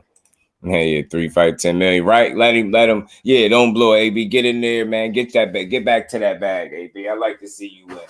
Even if they ain't a win on the record. Win in life, man. Stay away from that alcohol. If boxing is one of the ways that, one of the reasons that you could stop, then go ahead. I'm all for it, man. Go ahead, hang in there and go do what you do, man. But yeah, salute to AB, man. But I like Brad, man. I had something that I wanted to play from him real quick too, because I just like I like some of the stuff he be saying, man. This dude is another one that I like, a teacher trainer to me. Check his mailbag on Boxing. Salute to YSM, always doing some great work. Hit that subscribe button right now. And click the notification play this joint from him. What's good, Brad? Not much, man. This Brad, man, this Caleb Plant trainer, by the way, y'all. This ain't too long either, but we're gonna play this. Hope y'all can hear this. Wait to see it. 122. 122. All right, somebody to look out for. Hey, fight. You saw the work. It was good work, man. He definitely surprised me being here with a world champion and having that much success. Yeah, he could fight, man. He could fight. Good fighter, man. 5-0. I just got to get him going, man. You know, the politics and everything in the game with getting guys signed and getting them going, man. That's the tough part right now. Do you feel like an experience like that is going to do a lot of major things for his confidence? Yeah, he fought Scooter all the time, man. Scooter's a great fighter. And whenever they ask me for the work, he don't have a lot of amateur fights, so I tell him, man, this is how you got to build yourself, man, in the gym, you know. And, you know, I mean, Scooter's the best work around at this weight. You know, he might be the best fighter in the world at that weight. So, you know, we can get that all the time. It's an honor. Now, you have a lot of up-and-comers, Zachary Ochoa, Kyron Davis, who coming off of a great performance against Anthony Durrell. What's next for Kyron? I don't know, 160, 160. Well, who you thought won the fight? I thought Kyron won that fight. No, man. Why? 160, 168. When you perform good like that, you know, you get opportunities in that division. But it's really a 60 pounder. So, you know, we supposed to fight Trudell Booker before that. So, you know, that would be a good fight. Just want to hear him break down the way he developed game plan. A couple guys like that. You know, that's a good fight. I'm with it. You know, if I get the call that we could. I know he's a great fighter, but I take that fight too. Caleb Truax, you know, I take that fight. That's why y'all notice out here you know, some older guys that like I've been called about and like inquired about. I'm not calling anybody out, but you know, so if we get any of those 3 names, or maybe something will pop up, I don't know. We'll see. What made you make that jump? Because he, like you said, he's a 60 pounder. He's not really a really big guy. What made you say, like, come on, let's take this opportunity at 68? Well, 1, it was good money. I'm not gonna lie. For 2, I know he a dog. Honestly, we struggled a little bit to make weight.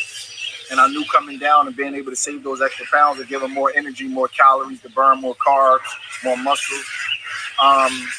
And you know, I know what I got in Karan. You know what I'm saying? Like, he had a couple bumps in the road, but he could fight, you know, and I knew that sometimes a fighter, if you put them in a fight like that, they get up for the fight, they could do some things. And, you know, I'm a competitive person, man. You know, I saw it as a challenge. He saw it as a challenge. And, you know, we said, look, you know, let's rock.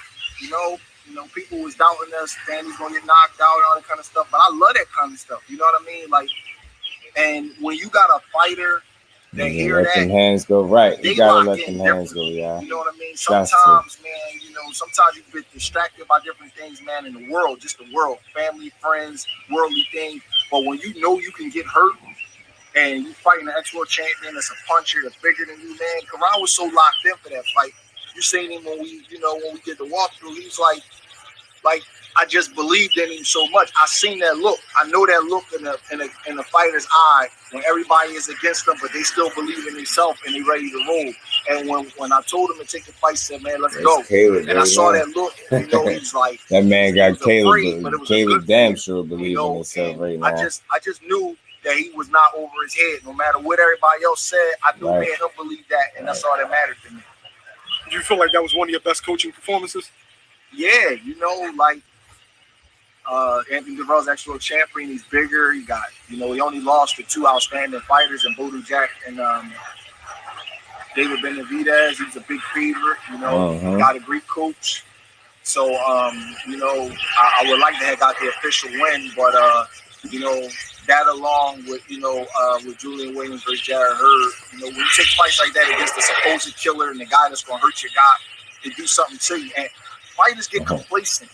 They're not going to admit it, but they do. So, you know, when you got a challenge in front of you, you train a little bit differently. You know what I mean? Your mind is a little bit different. Like with Karan, you know, Karan is this guy, a flamboyant guy, like to have fun, but for that fight, he was locked in. You know what I mean? And so I was pleased with it. Speaking of those two, that's not the part I really that was wanted. Breadman, right, dude? Yeah, that's Breadman. So I was going to ask, do y'all think the fact that he's seeing Benavidez for the second time plays any factor at all on this fight, or how he's going to game plan for him? Yes, I do. Yes, think I do. so. I think it's just things that for sure is going to be the reason either God win or lose, but it's definitely could be a reason this fight is good. One more reason why, you know what I'm saying? If you know him just a little bit, prepare for him. The longer the fight go, the more action we get to see, man. This is going to be, I think you're going to see Benavidez be forced to play some chess, y'all. I think that's real. I think Caleb's going to force Benavidez to play some chess. Not saying that he can't, but I think we're going to see him having to figure some things out. He going to force him to play chess, and he going to piece his ass up. Well, yes to your question. That was me right there. That was me right there. For sure, T. But I also think, you know, they're going to train differently. I think they're going to have a different game plan, no doubt, for sure, too. I mean, this is a different fighter. David, he knows David is special as well.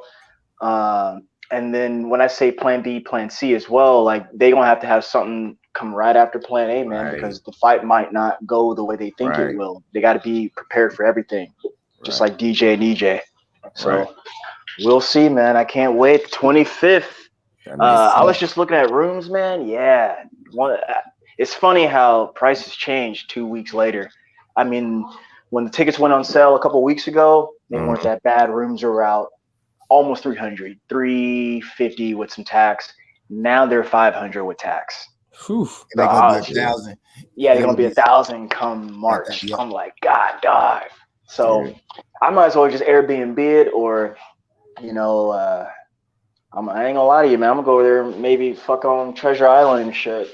Get a room for fucking 50 bones, something like that. We'll see what's good. I definitely a leg and some more stuff. You know what I'm saying? All right. That arm, a leg, and some more. What did y'all think about Oshad? Man, this past weekend. He surprised me. I thought he wasn't above Indiana, and I thought he was gonna win the fight anyway. I'm a Ray Vargas fan. I did choose him to win. I didn't think he was going to get that outclassed like that. Me either. But I have a lot of love for Foster too. You know, I'm from North Texas, so he's from Houston. Automatically, by virtue, I'm rooting any Texan all day, every day. But he showed me up talking about Foster. Very strong fighter. I don't know if that's how he fights all the time, but he fought very disciplined. And who was that? He kind of reminded me of Regis Prograis pre-Josh Taylor. I'd never seen anyone push Regis back because Regis is so damn strong with his jab up until Josh Taylor. So that's what I was thinking about when I was watching the young Big man. dog Willie. Fake salute, bro. Big dog Willie. I almost looked unreal because I ain't never seen Ray Vargas get his ass touched up like that. Yeah, he got beat up, outclassed, and shown up, right? Like teacher-student style. Right. I was like, damn. He almost made Ray look like he didn't belong in 1985 and Tyler. I agree to you. 94. Khan is legendary, big dog. I'm with you, bro. He's legendary. There's only some shit left there. No, some shit like that. To live the life of Khan mean you have lived, bro. Fate was good, bro. We was just chopping up Taylor Swift. There was some same weekend. That's the room's John. Oh, Taylor Swift going on. Chicken Talk said, okay. Yeah, I did hear something about that. Jay Wash, salute, fan. Appreciate you pulling up. Taylor Swift hanging out with Left? No, it's gonna be a concert or something going on. He said that's why the rooms got jacked up. I think that's what he's saying. Oh, gotcha. Pick Vargas because the politics good. It wasn't a close fight, right? Right, teacher. He handled. You gotta have at least 1,000.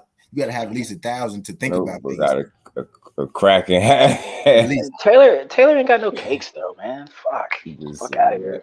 Now Taylor ain't my Steelo. Foster. Yeah, Foster surprised everyone to his fans. Yeah, dominant the discipline that he showed, the defense, man. He didn't take a lot of clean shots, man. Of course he got hit, but I'm talking about he wasn't getting his head rocked back, jaw jacked. He wasn't none of that. It was just regular, if that makes sense. Like he wasn't taking no crazy shots. And I'm like, damn, he neutralized the hell out of Ray Vargas, man. That step back was killing him. He just couldn't handle that. That step back, I was like, yeah, he tearing his ass up. You see what Teak said do? What Teak say? Teak said, I picked Vargas because of politics. Good thing it wasn't a close fight. Hey, bro, them scorecards still was close as hell. Yeah, that was bad. He That was beat that bad. man up, dog. That was crazy. So you're right, Teach. You out of the money with that joke. The commentary was bogus too.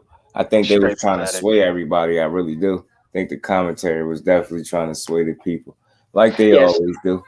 Yeah, Steve Parker should feel ashamed. Like, that was fucked. I was like, just dog, bro, this he fight is getting crazy. Vargas I knew it was handled. close because, like, not close, but like close because Ray was still hanging in there, smothering his work, meaning he was still hitting the man, but he just wasn't. He didn't have effective punching nor effective punch placement, and his defense was absolutely horrible. So I was like, they can't fuck Foster like this, man. I had a hard time giving Ray 2 rounds, man.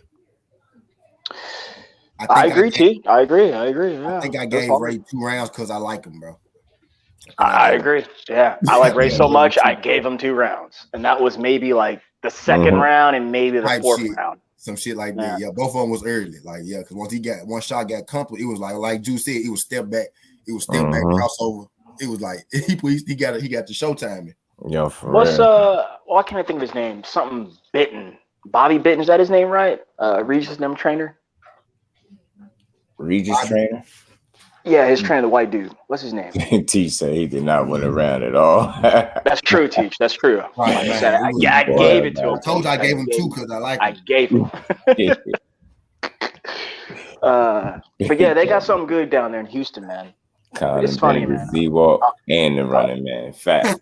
Man, big dog. Yo, he got a limited con. And we ain't never got a box again. Well, I already been getting these bet, but now it's time for you to get your just do. Fucking AB, man. This dude. Bob Benton. Yeah, you was right. Bob Benton. Bob Benton. Yeah, they got something good, man. Houston. I always think of Holyfield back in the day. You know, a lot of good sweet science down in the H-Town area, man. Like, shout out to Ronnie and company. So them boys are prepared. They know it's good. They know it's good. Real legend, man. Real legend in these streets. These YouTube streets. Bob Benton. Undercard, appreciate that, Jay. He said Bob Benton is the name of the trainer, huh? Gave Vargas 10 rounds for generosity. Face to man. Yeah, I scored it 11-2 though. You know what I'm saying? Just like Tito and Cambosis, it was 11-2 for Vargas. Really, if you want to be real, it was 11-2 Vargas. You know what I'm saying? Nah, but just on another note, I'm joking about the extra round, obviously, but nah, man, because I ain't heard enough people say so. Ain't nobody see that fight that just happened, that female fight where it was an extra round. They fought round 10 twice. Yes, I did, bro. They fought for 11 rounds. Bro, they fought for 11 rounds. Ain't no way in hell I'm crazy. I seen it clearly say 10 out of 10. It was even the announcers was like, I guess we got having a bonus round. Something they said. Ali? That's hilarious. Not the Ali fight. It was Ali. Won it. Was it? It might have been then. Damn. Who you thought it was? Who you thought it was? I don't know. I know it was one of the girls. Yeah, I think it was Ali Joint. Man, that tripped me out, bro. I know I seen 2-10 rounds, man. I was like, yo, what? Yeah, bro. I said that, watch them start that motherfucker at 1. I started looking at the chat, and they was like, yo, what bonus round? Bonus round. Guess they're going to extra round. I'm like, what the hell? Dudes had an extra round. No, dude, you right, dude. Yeah, it was Sky. Yup. It was right. Sky. Oh, okay. I remember now. I heard about that. Sky, right. Appreciate that, Fate. It was. It was. Sky Nick. Right, yo, Teach. It was Sky Nicholson and the chick she just fought. Go watch that fight, yo. They got it still. Go watch it. Ali. It wasn't Ali Shower. It was Sky Nicholson. Sky Nicholson, the one that was throwing hooks the whole fight. Her side piece. He might say, huh? She's so damn good. She barely get beat up. I feel like I've only seen her like beat up once. I never seen her beat up shit. Man, yeah, I never seen what 2-10 rounds, like 2-10 rounds, like what the hell they got going on? What's her first 10 round? What her first 10 round? Her first 10 round. She's interim champ, right? I think she's an interim champ now, or if not full champ. Talking about Sky. Yeah, I think she held up a belt at the end. I think that fight was for a belt. She held up a strap at the end. It was against the undefeated. I think it hell of guys. Yeah, she was just winning. That's all them hooks. Teach. That was like a game of fight night. You don't throw no jab. You just throw all power punches, and you be tired down the stretch, still throwing them. That's how she was. Golden Goose eye. Girl kept running in. Where who taught her how to fight? That was bogus. She really was walking in, just getting clobbered over. Clobbered. That girl had a winning record She's undefeated, bro. She had Matter majority. of fact, once she undefeated, she had all majority decision wins, bro. Man, I think she was undefeated too, bro. I was like, I think it was like 7-0 or something like that. I kept saying, I don't know how she got to 7-0. Every time she fought somebody with a winning record, she won by majority decision. Yo, that's crazy. They kept saying she just kept walking in, literally 1 foot behind the other, getting clipped. I'm like, that's crazy. That crazy. I kept getting hit in the face. That was terrible. I think that's the one we talk about her. Kept getting blasted with hooks. I'm like, geez, yo, put your hands up. Cooking the shit out her ass. Over and over, man. I was like, gee, she won't do none there. Mad hooks, yo. I said, okay, that's what we about to see. Punching her motherfucking ear, bust her eardrum. Man, yeah, I'm like, geez, man. Yeah, she was hooking the shit out her. Terrence Crawford would have had a field day out there with her ass.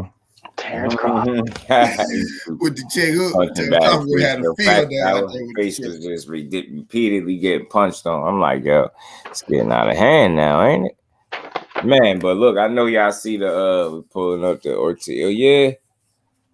Yeah, you said you pulling up. Steffi Talk, Chicken Talk says you pulling up to the Ortiz stand units. That's 2 days after my born day too. I just seen that. Hey, Left, I saw that on your channel. April 29th. That's going. I might, Left. I might. My cousin go to college right there in Arlington, UTA. I might take him. So that's gonna be a damn good fight too, man. Look, boxing is delivering this year. I'm telling y'all, we're gonna get a lot of what we want. We ain't gonna get everything, but we're gonna get a lot of what we want. I think so. Optimistic, man. We ain't gonna get it all though. They never get it all. Let me ask you something crazy on that. What's up? This might be a loaded question because you said we're gonna get everything we want. Right. Who can we give credit to? We give credit to the fighters, promoters, the community. Managers, whatever. Who can we give credit to on that? On what you just said. Sure. I mean, now you mentioned it that way. It's a little bit of everybody, right? Right. A little bit of everybody, right? Yeah. A little bit of everybody that's really pushing toward the same direction for real. And I think these people really starting to hear us, man. I think, and I say us, the community, boxing as a whole, because it live on here. So that's why I said everybody, because it's from here. We keep it alive every day. Like it ain't no fight. Is it a fight today? I don't think so. But we right up here.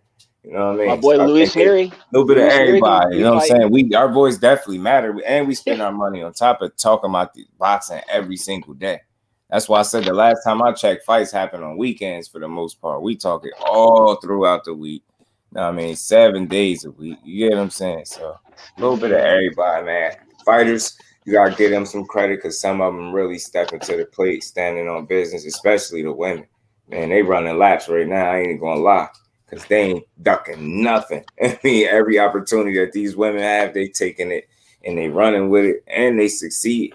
These undisputed fights that they giving us back to back, double undisputed fights, man, just don't get no better. I think boxing trending in the right direction. It's just everybody gotta want the same thing, man. Great cards.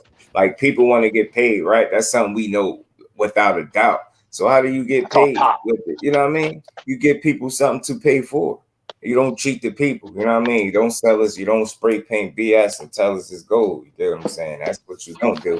You do stuff like what y'all doing March 25th, giving us a whole card of meaningful fights. That's what you do.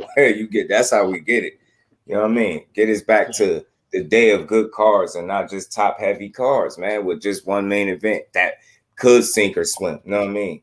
You get that sometimes, man. We just got a dull ass trilogy. Matter of fact, we got 2 of them. Tyson Fury, nobody cared. Triple G, nobody cared. But I tell you what, a meaningful trilogy that I'm pushing that need to happen, I think is good for boxing. It's Tony Harrison and Charlo. I knew you were gonna say it. You got it. If you don't want that, man, you ain't watching boxing right now. How you don't want to root for Tony? At least getting a shot. You ain't got one to beat him. But damn, you don't want to see that fight? I do. I want to see that trilogy versus a Tim Tszyu with Charlo. I know that without a doubt. And no slight to Tim Tszyu. I like him. He cool. But man, Tony, do work, man. You got a job to do. You got Undisputed to fight for. You already coached for it. Now, what better way to, add to the year by fighting for it, man? When is that fight? That's dope for boxing. I mean, coaching them to the title, man. Selfless as hell. You know what I mean? Doing it. not being the attention seeker. You wanted all about her. That's dope. But I tell you what, you beat Tim Tszyu, fight for undisputed, and it'd be all about you that night. You know what I mean, so I'm pushing for that. Like just me as a supporter of the sport, I want to see that. Mel, get ready, man. I think Tony about to spin the block one more time, Mel. Go ahead and hold that hand up and get ready for it, man. I think that could be a trilogy that's fun, that's worth watching. I think Tony Harrison got more than enough left in the tank to make that a damn good trilogy, worth our time, worth our money. You get what I'm saying? I think he could do it, yo. I see he could beat Tim Tszyu. I know he could beat Tim Tszyu. Then the press conference, right, man. Charles, I don't think that's too hard of a task for Tony. Yeah, I agree. Yeah, I don't think I like Tim Tszyu, but I think he's gonna bounce back just like his daddy. His daddy came over here, lost his first fight. He bounced back, knocked the shit out of Zab Judah. I think same thing will happen to the team. He gonna come over here, lose his first fight. He gonna bounce back. He'll win one day. Mm-hmm. I agree with that because I was gonna say I don't think he's that good. But word to that team. I know one thing. Tony Harrison better put on a boxing display because he going over to his country. They ain't gonna give him the benefit of the doubt. Bro, he finna put that, bro. He finna put that 6'1" on his ass, bro. That jab on his ass. Put him in the blink. Tim Tszyu got 5'9", 5'10". You got to think Tony is a master boxer. Tim Tszyu got short arms. Only thing Tim Tszyu can hope on is Tony getting tired. And if he do, Tim Tszyu gonna knock his ass out for sure though. But you know what I'm saying? He gotta get tired though. But Tony finna, bro. What if this joint look like Kazu Zab Judah? That was the second fight. It's gonna look like the first fight when Kazu got his ass. Well, who did the beat shot Kazu when he first came in? I'm stepping in here. I'm talking about I know what you talking about, defense. You talking about the second fight, I think. You talking about the second one. You talking about the fight he had with Zab. Somebody whooped his ass first, though. I'm trying to think who there was that whooped his ass first. Right. He whooped Kazu ass. Right. Costa got it brought to it, man. Yeah. I'm finna see who does Kazu out when he first got here. I forgot. Man, I'm mad. I can't remember. Yeah, I can't even remember that. About to look it up. He got his ass. Y'all finna look it up. He got his ass. I'm mad. I can't remember it for you though. His first fight in America. He got his. Because he only lost like twice. Yep. 2 or 3. I think twice. He lost twice. He lost 3 times in my book because that nigga dumped the shit out of Floyd. Somebody dust his ass. Yeah, rightfully so. Yeah, right, A1. You know what I'm saying? They forced that one on us, Brody. You know what I'm saying? They forced it. Nobody asked for no trilogy, Canelo trilogy, with y'all selfish asses. You know what I mean? Went out there, made all that money to spar each other. I told y'all Canelo hate that man. Went out there. I don't know if I want to see a Tony Charlo trilogy. Spell I got you on the card. Thank you, sir. Spell Zoo. The 12. That ZYU, that Z should be fucked. That TZ should be fucked. Spell Zoo. TSZYU, I think it is. Yes. One of them. Yeah, I don't know if I want TSY? TSY? One of them. Is it TYZSU? Is it? I'm mad. I don't know. If I type it out. Yeah, that shit ugly as hell. That shit ugly as hell. Now, Baz got me stepped out of wondering. Shit is hard. You know what I mean, right? First of all, it don't even look like it's supposed to be there. Like the name TSYZU. TSZYU. Look at Shaw. Look at Shaw was saying. Yeah, TSZYU. Right. Is it? TSZYU. Right. No, I'll figure it out. I've been typing it enough. I still get that name screwed up. I'll be mad as hell. Like that little man. Damn. I always say that's the name. It look like the last few letters on a Scrabble board or something. Like they don't have no sense being together, bro. What's crazy is, man, I saw a picture of his dad. Vincent Phillips dusted his ass up in Atlantic City, 10-round TKO. There you go, D-man. There you go, D-man. Yeah, D-man. I my ass got it at about 5 tries. Yeah. We got it. Can't nothing spell Zoo. We figured that out. Yeah, if Fundora turned out to be food it didn't matter because I spelled Costa wrong. That's because they ain't feeding me no food, bro. He ain't you know what, just do, man. I'm glad you said that. They won't feed him. He probably is food. He probably is because they won't feed him. That's why he food. He won't eat. He ain't eat no food. But the reason why I say differently diet and rice cake diet is gonna catch up to that man. I'm telling you, bro. Salad. He learned it on the job. He learned it on the job too much for my liking. Long and lanky, man. But I like his energy. I like his attitude. He do come in there to fight. He is entertaining for us, but we'll see how long it lasts. I just say my biggest critique for him is moving forward. Like I noticed already, young in his career, he already had like 3-4 wars. Every fight you win can't be that. It can't be no war, bro. You just like you get into it. You get into those little dog fights. He had about 3 of them already. I think 3 good ones where I'm like, nah, you gotta learn to win without that. That can't be your calling card because that's unless you just want a short career, then cool. But everybody I've seen that, you know, had those fights, it's cool while you young, but as you get older, that wear and tear is real, and you start not being able to take that type of punishment. And he be getting punched. I think it started with Jamonte Clark. I think it did. Yeah. But let me defend him real fast. Let me because I was at his last fight over here in Carson. I saw that. A lot of Americanos in the crowd too. They supported him heavy. Word. He, you know, and just listening to how you just critiqued him in the war status, he tried his hardest to stay on the outside in that fight. Right. He did. He was trying to stay away from who's that? Ocampo. Ocampo was trying to do I wouldn't say he tried to do the same thing, but he did take a stamp out of the blueprint when he started punching upward like Lubin did. You realize, oh boy, his defense is a little, or his foundation was shaky. So that's when he started realizing he could touch him. He said, if I can just get close and just throw something on him, you know, he might get a little rattled. But he did try his hardest to stay on the outside. That's why it was kind of hard. Garcia did that too. Right, yeah. But Garcia's also more experienced. Yep.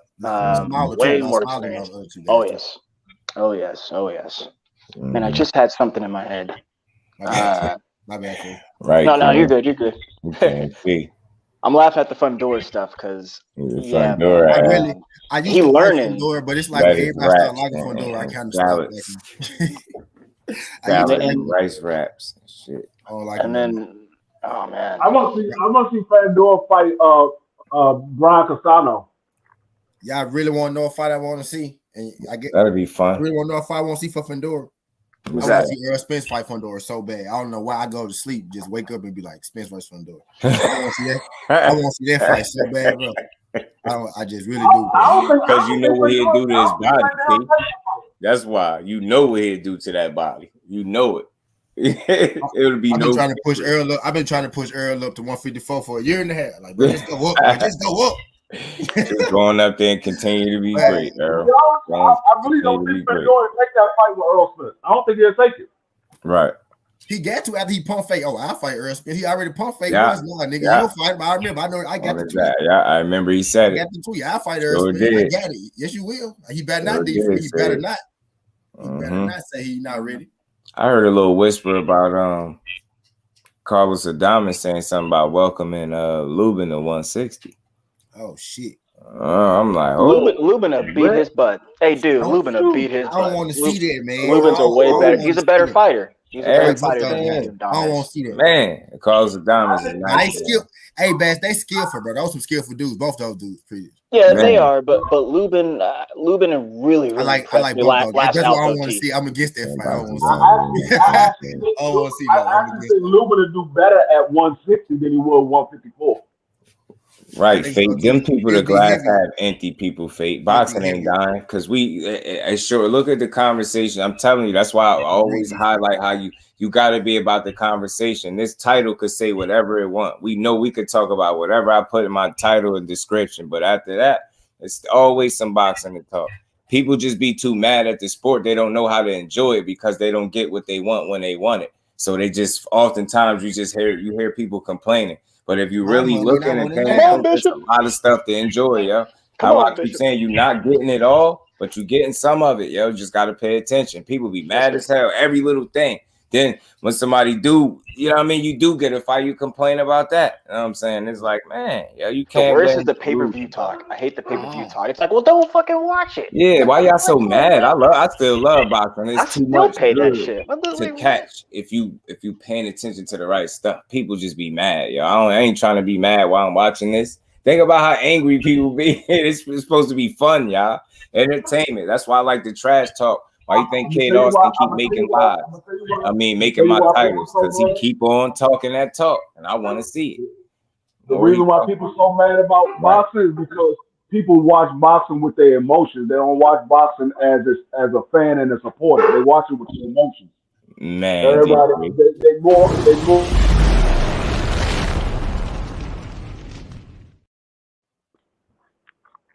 I had to get my boy playing for that. They man. more what? I got you. They more what? They more what? Damn truth. They more what? What you finna say? Sound you finna cook, bro. Sound like I want to hear that shit. Huh? You said they more what? They more boxer fans instead of boxing fans. Fan of the fighter, yes, rather than the sport. You said they be watching boxing. No, I ain't gonna say that because it's women in the chat. I ain't gonna say that. They be watching boxing just to watch a boxer. They don't watch boxing to watch boxing to watch their boyfriend fight. That's what they be watching. I say it like that. Yep. Yeah. Exactly. Dang shame. Right. After what he did, I knew that once people. I knew that. Right. I want to know who taught me that though. Be real with you. One of my favorite fighters taught me that. The fans of my favorite fighters, I should say. Right. Bud Crawford.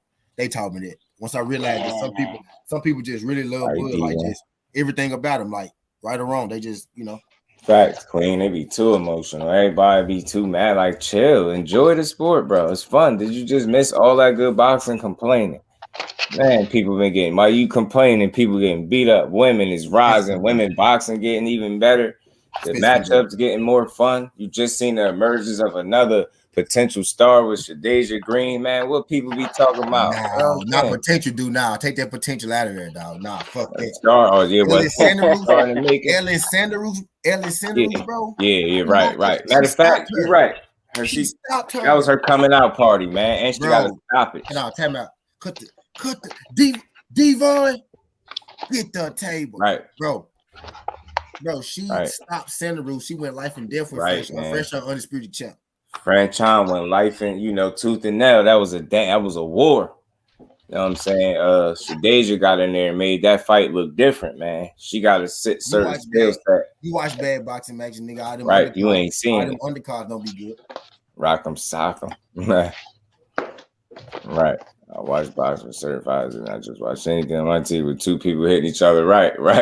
You know what I mean? And again, what I feel like is too much talent for them not to give us cards that matter, fights that matter. You know what I mean? Some of them are what they gonna be, but no way our main event should ever suck. Like, you know what I mean? Especially when no pay-per-views should suck. It's too much talent for pay-per-views to be lackluster, especially when they're asking for that money, that moolah. You know what I mean? I done watched plenty of white undercards to get to a main event. That's the part where I can see people being upset. Right. When they put on a pay-per-view and the pay-per-view card is shitty, I can see people being upset with that. But when you watching boxing and it's on ESPN or it's on Showtime, and it's free, there's no reason to be mad. You're not paying for it. You just watch boxing. Exactly. Yep. Exactly. Franchise acting like she want no parts. I tell you what, she gonna have to acknowledge it now. That's a coming out party. I seen Franchise running down on Savannah Marshall. She ran down on Christina Hammer. She was, So, but I tell you, she ain't got to run no more. I know Shadeja will take that fight in a heartbeat. Asia different, man. Man, I said this, and I'm glad I made that video. I'm glad I sent it to her. I'm glad she watched it. That was 9 months ago, or something like that. Y'all one, dude. Jersey, y'all got y'all one. Facts, man. Another one, man. Jersey, stand up. You got Shadeja handling business, man. Boxing is fun right now. I'm telling you. What she did to set people don't. A lot of people don't even watch women's boxing, so they don't understand. Oh yeah, I did my dissing on it. Hole, you know what I'm saying? Like that woman hold hella weight. Right. I saw that fresh on fight and they would dust her ass up, bro. Yeah, everybody ain't just coming in there walking through no say the rules. That's just not happening. That's not what you do. You don't just go in there and walk. That wasn't normal right there, bro. That wasn't normal right there. That wasn't supposed to happen like that. Not quite like that. I ain't saying she walked through her, but she handled business. She walked through her, bro. Very well. Like she didn't take a lot of punishment at all, bro. She fought very intelligent, man. I'm like, yo, she everything I thought she was, man. She everything I thought she was. Dude, you remember we was talking? I was scared for it, dude. Remember I said that might be trying to set up his emotions. Yeah, she said, right. She said, hold my. She right. said, hold it's my. A trap. Right. She said, hold my Glock. Shit. Watch this shit. Don't do that. Mr. West, salute, She said, watch Queen. this Appreciate you stopping through. How you feeling? She said, scorecards. They ain't getting to the scorecards, T. Day. She said, ain't getting to the scorecards. You ain't got to worry about that part. Right. Talented beyond belief. Right, D1. Yeah. Tiger, Carrington, Mason, Raymond, Future. Oh, yeah, Raymond Ford, another Jersey, too. He from Jersey, too. Camden. Another beast, man. Raymond Ford. And they would you had a couple of them. You had Bruce Carrington, Richard Torres, Michaela Mayer, and Keyshawn Davis up there. They had like something they called Sunday something. They was all mixing it up, talking. I thought that was cool. Wait, you said his name. I'm sorry to interrupt, sir. Hey man, let's talk about Keyshawn Davis for a moment. Gills, what's good with you, my bro? We can talk about Keyshawn. What's up? Because I don't think he's that good, man. But I want to hear from you guys. I do not. I think Keyshawn is so outspoken and it's bringing the wrong attention. I think if he was quiet and winning the way he was, I think people look at him a bit different. I think when you brash like that and you super confident, and then a person to see you go out there and get a decision that they feel like you could have did more, you're going to start getting the criticism. You know what I'm saying? If you just quietly beating ass instead of being so, look at me, I'm beating ass, I can beat ass, then they probably think people will perceive him a bit different. But I got to see him once in person. I know the opponent is not crazy, but I see the skill. I think he got a potential to really get better, be better, but he just got to stay focused. And I think as long as you vocal like he is, people gonna expect a lot more from you because again, look how you talk. So I get that part, those people that's like, nah, you talk a whole lot, bro. Like I need to see more. I feel like that's fair because you got to think, putting it in perspective. You talk a certain way, people only going, if you being real, you're gonna hold him to the standard that he's setting for himself. So if you talk a certain way, people gonna demand them type of performances each and every time out. Ain't nobody trying to hear this guy had 30 something fights and you only got this. They don't want to hear that. They all they hear is you talking, how good you are and what you're going to do to everybody else. And when they get in there and you don't perform to that standard that you laid out for yourself, you make it a bit harder for you. It's good to bring attention, but you want to make sure you're bringing it authentically. You don't want to be the look at me, I'm nicer than everybody. Look, I'm doing this. You want to be the one that's getting in there doing it and allowing those performances to say, hey, look at me, look what I'm doing. You don't want to have to vocally express that all the time. And then what you're saying out loud is not matching up with your performances in the ring. So it's like, I get it. The fair criticism. I think he good. I think he in good hands. He just got to stay focused. You know what I'm saying? I think he's just one of those dudes. I try to understand that outspokenness. I draw it up to, him being taking punches for a living. That mixed with the fact that the work that I think he's getting, I think that's making him feel good about himself, making him confident. So I feel like he think with the guys that he's working with, the guys that he's getting in there with ain't nothing close to it. So I think that's where his confidence lies at too. But he want to find balance. You have to be careful, like between confidence and just being overconfident. You get what I'm saying? Work is work, sparring is sparring. You still have to apply what you worked on in sparring in a fight, and that's what the greats do. You got to do it under them lights. So far, so good. But again, when you talk that way, people going to expect a lot more from you. And now I think it's fair. I get it. So I just hope he understand that and continue to work because of it. Because I don't see him, ever changing the way he is in terms of being outspoken. If that's what get him going, he just got to understand it's a certain responsibility that come with when you talk like that, right? Look how Floyd talk. Not saying he on that level of talking, but I'm just saying, period. When you talk, he backed it up. So it was like you was cool with it because you knew he was working. Not saying he ain't working, but you knew he could, whatever he was working on, he could then get in that ring and perform under them lights. And, Keyshawn, you still under 10 fights. You got a lot to still prove. You know what I'm saying? So I get some of it. Jarrell, what's good with it, bro? How you feeling? Good fighter, though, but he's it. Dang, Bishop. And yet, bro, I watched the very first professional fight. I seen greatness in the making. Oh, well, Tank, I get you. I just say give Keyshawn a little bit more time because I know he's talking a lot, but I think he on the right path, man. And you want to see him improve from fight to fight. And again, he's talked enough now that the eyes is on him. April 8th, we get to see him again. You see what I'm saying? Now we get to see you in there with a manual to go the opponent ain't crazy, right? But he got over 30 fights. He got a ton of losses. Well, let's see how you beat him. All right, I get the opponent ain't crazy for people. They're like, nah, he should be in there with somebody else. I understand developmental fights, but what are you going to showcase in that fight that you ain't shown yet in the rest? That's where I look. That's how I assess it. What you going to show me? Are you going to really get in there and put it all together on the night, or are you just going to have another one of those performances where you go through the rounds? Is this dude going to make it out that fight? Because, again, you be talking about how you punch. I hear all this stuff. So I'm trying to be on his side, but I'm realistic, too. So it's like I hear what you're saying. You talk about your power and how you could do this. People are going to want to see you stand on that when it comes time to fight. Ain't nobody going to try to hear you got 7 or 8 fights, 9 fights, whatever the case. When you get there, they want to see you stand on, you know, the standard that you set for yourself. But Kevo, salute, fan. Appreciate you pulling up. I'm glad you set it up, but his mouth is larger than his skills. I get that. I tell you, I think that's what it be for a lot of people. You know what I'm saying? It's just the talking, and I try to understand them and I rock with them, but I don't think it's with ill intent either, the talking that he do. But still, it all don't matter. It's being said, so people gonna be like, yo, you got to just perform at the end of the day. Rainwald's winning just isn't good enough. Every win has to be spectacular fashion. Anything less equates to failure, unnecessary pressure. Even when you win right, when you talk a certain way, like that's why I say it's just you got to find that balance. And I think he's still young and figuring that out. He has to find a balance in between promoting yourself and you know, just being confident. We know it. Like, we know you putting in the work, but just keep showing us. Like, you know what I mean?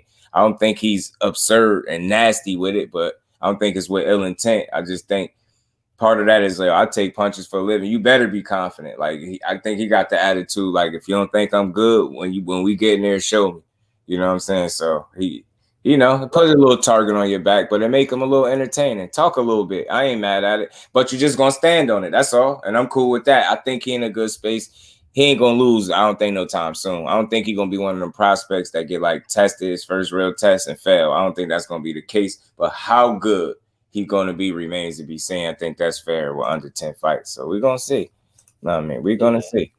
Yeah, they love them some Bud Crawford. I think it's like when you look at Bud Crawford and with how people look at him, I feel like the young guys that spar with him feel like they spar with one of the best absolute fighters in the world. And I think anytime they get any work with that guy and they're able to remotely even hang with him or give him good work, I think their confidence grows. But still, you want to find balance in that, right? You don't want to be over. Let me interrupt real fast, though, dude. Right. Go ahead, Brody. And you said his name.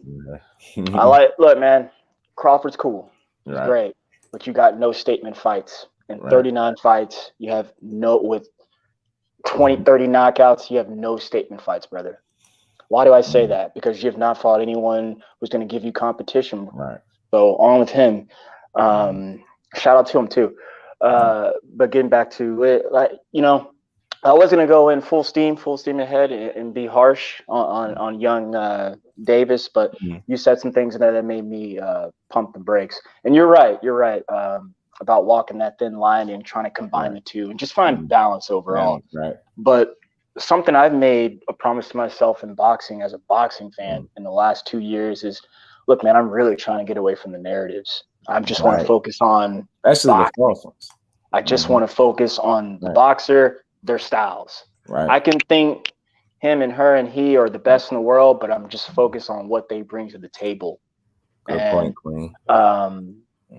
I think Keyshawn is good, man. I guess the overhypeness just kind of rubs me the wrong way. But you're right. He needs, and I'll just take his last outing with that guy who he didn't get out of there. That was a good lesson for him because, like I said, I think the young man is good. Obviously, he knows how to fight. He's a former Olympian. He's got style. He's got swag. But I think, you know, and he's chosen a camp in Bud and them, you know, B&B Boxing, shout out to them. So he's learning the professional ranks along with what they're teaching him and then mixing his own style. So I think that's just what it is. But to critique him a little bit, I mean, you talk a gang of shit about your power, man, just kind of like Tito, set it up. You never set it up. You just stand there and just swinging for the fences because your matchmaking ability has matched you with someone who they know that you can beat for sure. Right. So like, if anything, man, be treating that like a practice session and be working on some things. And I know that's really easy for me to say, but I just don't see him, you know, working on things. But the real profit here is time. So that's all he's got. And then I've always told some of my boxing friends, like, his prominence is going to come higher at 140, 147, not 135, man, because right now there are a ton of fighters who are better than you and will beat you. So there's that. But yeah, he's in good hands. He's with BMB. He's got Top Rank backing him. He's got the machine. He's got get the blessing of that. So they're gonna put him in some good spots. And then me to talk some shit on him. Don't man, get you some statement fights, man. Right. Be pushing for names, be pushing for a challenge. Don't sit there and take all this bread, man. Not the money, just this easy stuff. Easy stuff, man. I don't want to see you end up like that. Because my fandom ship will turn on you and be like, man, you ain't that. You ain't that. Like, you ain't fighting nobody, dog. So we'll see. We'll see what they do. Again, boy was his claim to fame, right? Despite capturing the WBO at welter. His campaign. Shout out to that chat, man. Y'all talking. Skills, you already know, man. I'm gonna drop a flame because bro will be in the comments.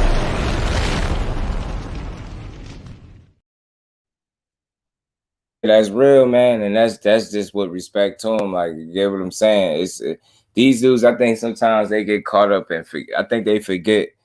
You know, when you start demanding the money from people, man, it's a certain responsibility that come with that. And the people, I think anytime you try to make the audience or your core fan base feel like they wrong for expecting the absolute most out of you, I think that's where the disconnect starts right there. You get what I'm saying? I think he's one of those dudes. You don't know if you want to tell the people to support you or want to guilt trip the people into supporting you. You get what I'm saying when it comes to that dude? But I rock with him. He's a damn good fighter, but dudes do some weird things. But I think it's a lot of people that see it for what it is. And again, anytime, you know, you got a core support system that demand the absolute best out of you, be again with the standard that you set for yourself, and you tell them they bugging basically by not doing that and giving them lackluster fights. It's hard to explain that. So you got some people that do a damn good job at trying, but I think you always gonna miss the mark anytime you justify poor boxing match, especially when you got a fighter that's claiming or trying to stake his claim as being the number one pound for pound fighter in the world. Because people are quick to give him and anoint him that. And it's funny how they have no problem anointing him without him even proving it. It's like, so what? Yeah, you're already the best. Like, whatever, show me that, man. And it's crazy, it's frustrating because when you got an opportunity to prove it, not only prove it to yourself, the doubters, but you could really just shut people up. Like, just think about that. Like, the world is in your hands after you win. You know what I'm saying? The world, like, you beat them, everybody got to shut up. There's no excuse nobody can make. You get what I'm saying? You get to shut everybody's mouth. Do you know how satisfying that? And you get to put the first L on his record, then take all of the belts. 2 weight classes undisputed. You telling me, bro? You see all of that you could do if you really was 100% like, I'm gonna beat this dude and I know it. I don't think you had that attitude. You could say anybody could say the business was bad. Do all of that. I'm gonna just say this: when your mentality wasn't, yo, I'm gonna beat this dude and then I'm gonna have it all. You never thought that. You was never cool with just betting on yourself, saying, I know I'm gonna beat him. I'm gonna take all his belts, his O, you know what I mean, his position. And I'm gonna really reign supreme. Like you didn't think that. You was like, nah, boo boo, you can't get this one. Nah, and that's where we at. Man, that's terrible. That's where we at. But I love to box it, man, because again, not stuck on one fight. So much more boxing that is gonna take place. And again, I feel like the first laugh is cool, but the last laugh is better. I'll take the last one. You know, going to 54, continuing to be great, and you being stuck down there allegedly with some sharks. That if you don't fight, you really gonna look like a duck. So who really gonna be laughing? It's gonna be on you. You know what I'm saying? I don't see him going to 54. Not doing no real damage there, respectfully, not because of skill, because of size. I think 54 would be a bit much for him. So G, what's good with it, son of God? How you feeling, bro? Appreciate you pulling up. Appreciate all y'all pulling back up to the second live. I told y'all, I owed y'all double up today, man. You know what I mean? From yesterday. So We had to do that, man. And you know I'm all about the conversation. Some interesting stuff going on in boxing always. I keep seeing this Philippe Hargovich and yeah, I've seen that. Andy Ruiz situation, and I'm trying to understand. See, that's the part where they start confusing us, because is it Andy Ruiz and Wilder, or should I say, is it Wilder and Andy Ruiz, or is it Andy Ruiz and Hargovich? Like, you know what I mean? What's going on with that, and how is that going to impact? Like, which way they going with it? I think, like, you know, see that fight got sanctioned, right, dude? Mm-hmm. So right. By the WBC is. So that's what Mauricio and company have been pushing. Right. But when I listen to dudes like Tay Jones, who's directly involved with Team Wilder, that's not the case. Right. And I'm not saying like, or convince your chat room like you should believe him over him. I'm just saying. I like where you going. Like, nah, yeah. Who would you believe? You know what I mean? Somebody that's closer to the nest. I'm with you. Right. So what it is, I mean, then also you got to be able to connect the dots. Good, Brody. Connect your dots yourself at this point. Sometimes you got to, put some effort into it. Wilder's got options, and again, coming back to Ruiz, that's just what Ruiz and company, and WBC want. They want that's why they asked Homeboy to get in the ring with him. Why else wouldn't they ask him not to do that? So, again, real profit here is time. We shall see what happens. I would suspect Wilder's, like I said, like Wilder, and I'm gonna say this. I want to say this about EJ when you're talking about him some moments ago in that whole situation. Look, those guys, man, they've graduated to a level to where it's literally like it's championship. It's all about championships, man. Right. So what does that mean? Big fights and competitive opposition. Right. That's really the main point, because how we gonna make this bread is by getting someone in here who can challenge me. Right.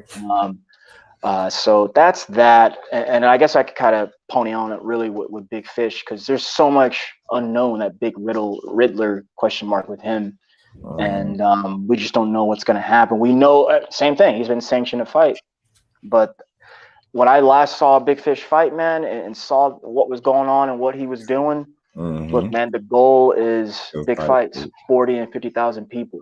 Right. That's the goal. That's how we're gonna get this bread. That's where he's going. We got the numbers to prove it, and that's how we're gonna do it. Same thing with Wilder, man. He's a heavyweight too, right. So he trying to get the best fights. Not saying Ruiz isn't good, but it's kind of just on the back burner. I don't want to hate on the fight. Let's just on the back burner. Let's just put it that way. I really believe Wilder's got options, man. Right. He's, and then someone could be like, oh, but money. He's never complained about money. Right. I've never ever heard that guy say he don't have enough money.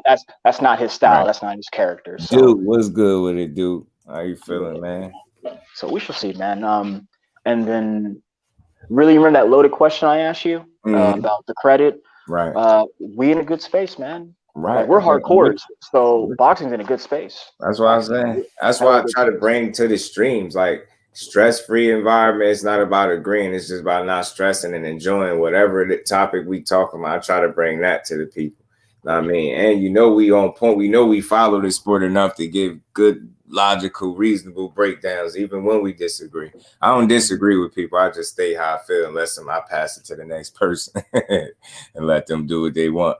If Tank don't fight Ryan Garcia, was next for him, maybe Tevin Russell, Cobra. Oh man, that situation, dude. It's just that's not looking good. They just get it, because then they drag it out. So they start like annoying us with it, because they doing too much diva. Just get that squared away, please, and fight or don't. But it's like, I know Tank got the court situation, so I'm gonna just say I hope that works out for him, and then from there. That's not even to me, dude. Sorry, cut y'all brother. Like that's not even an issue. Bro, go ahead. That's not even an issue, sir. To me, I mean, I know there's a lot of talk with Tank and Ryan, right? But to me, it looks like they're already trying to set up ducking or to duck and say some other stuff. That stuff's not sexy to me, man. Salute, brother. Because like on one hand, and again, remember I told you, I don't really care about all these narratives, man. I'm I'm just gonna make my best educated guess off the base facts, and then I gotta do a little research myself and connect the dots. Look, man, Tank and his side of things, they have full leverage. They don't have to do anything. If they have to do something, then scratch this whole thing, and then Ryan, you offer him. But notice Ryan has not offered him. Ryan's not offered him anything because he doesn't have that type of leverage. So what I'm trying to say is, and I'm not saying like leverage is everything, but what I am saying is when we're trying to make a deal like this, like the only way this happens is if you both guys sign on. He's gonna allow you to get some things, but as far as like the deal, the equation, or how we're gonna equal the fight, you need to say yes. We can look down history and look at the line and see how many B-sides have had to do that. Same thing with the Spence Crawford situation. The only reason why it didn't happen is because one guy said no and walked away. It's not because of anything else or anyone else or the business wanted to do that. No, all the narratives that they use to keep us going at each other. Meanwhile, we ain't paying attention. They ain't giving us the fight. You get what I'm saying? We update narratives, grow legs. Meanwhile, they don't give us fights. I hate it bad. Yeah, I hate that stuff. And for your listeners who really want to, who have questions, I would point you in Champ Side's direction. Right. I like Champ Side too. So salute the Champ Side, because over here I don't mind saluting the next man, or bigger, smaller. So we rock with Champ Side because he's solid, man. But Champ has been following this very case for years. And I'm not saying you guys have to believe him, but what I'm saying is he points out the facts. I respect the leg work, man. It's incredible. It's incredible. It's incredible, man. So, hey, Ryan, if you're listening to us, Just Do, shout out to you, man. We're asking you to hop on board, brother. Like your history, your glory, all that shit you talk, gang of shit you talk, starts with Javante. Starts now. Starts down, bro. But it won't until you sign on. So 2023 be about the year, and that is dope that you came up here and you feel that same way I do about you looking at the glass half full was right with boxing. You hate false narratives the same way I do, shooting them down, killing the clout chasing, and getting back to giving us fights and content and information that we can present as good content, and not always having to swap back and forth about who's fighting. Figure it shouldn't be a mystery. You get what I'm saying? I understand holding the announcement until you're ready to announce it. That's cool, but at least let that be that. You get what I'm saying? Now, when we get there, then it's like more fluff. Stop doing that to the people, because that's gonna move boxing in the opposite direction. That's how you turn people off. You got too many people saying, why ain't nobody fighting each other? Why is it so hard for everybody to fight each other? It's really not that. It's just too much politics, and we got to stop helping them push their false narratives that help them not make us fights. No. And we constantly paying, right? So as long as you constantly paying, I feel like we should always demand the best fights. Until you no longer a consumer and you getting it for free, then you get what I'm saying? But that's not going to be the case for us. So we're going to always be here screaming about the best fighting the best. And that should be what they in it for at the end of the day too, because they want to be paid. And how do you get paid? You get in there with somebody that can get you paid. You get what I'm saying? That somebody want to see you fight, and you touched yourself. The conclusion said, AB, like you actually back. Yeah, Austin, the marker. The marker is soon back in the ring. Berlanga versus Canelo, the zone BS. Liam Smith, by elbow. KO second round rematch. Man, he want the rematch, y'all. He wanted that fight. Yeah, Shawa, man, it's possible. Social media instead of 10 guys knows that they don't want to fight. The same thing there. Oh, yeah, that's crazy. I just hope they stop doing that to the people for the sake of the fans. Like, anytime we as content creators get bad information, it's bad for us all, because bad information spread, misinformation spread like wildfire, and I hate that. I hate being misled. I like concrete, information that I could present to the people. Like, this is what's going on, and then y'all see it. This happened. Mr. Joseph, I hope so. Like, what? Stop playing with us. Just give us the fights, please, Like we saying, we being nice, man. Damn it. But like to this comment here, Mr. Joseph, I hope so, brother. I really, really do. I get you, Jarrell. Bro. The thing is, the reason why I said what I said at Little Soliloquy back there about the leverage is that it's like, okay, You know, we've been talking a gang about this for going on 6 months now. I'm exaggerating, like 4 months, 3 or 4 months. Yeah, it's still long enough. It feel like shit. You know what I'm saying? But we're here now. You know what I'm saying? Feel long enough. Damn it. But we are here now, meaning right. Ryan has the contract. The only reason why they haven't said the fight is happening is because he hasn't signed it.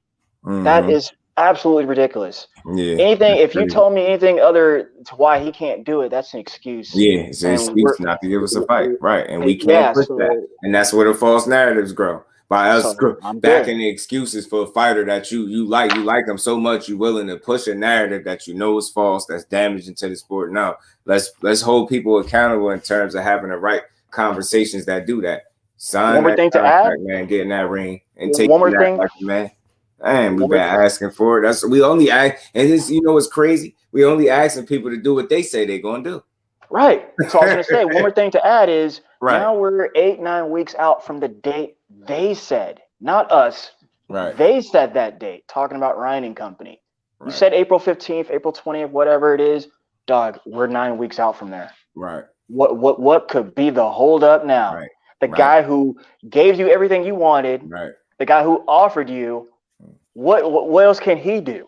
Yeah, it's just like, man. That's why I say, like, make sure if you the person that's playing, like that blame game, make sure you blaming the right people.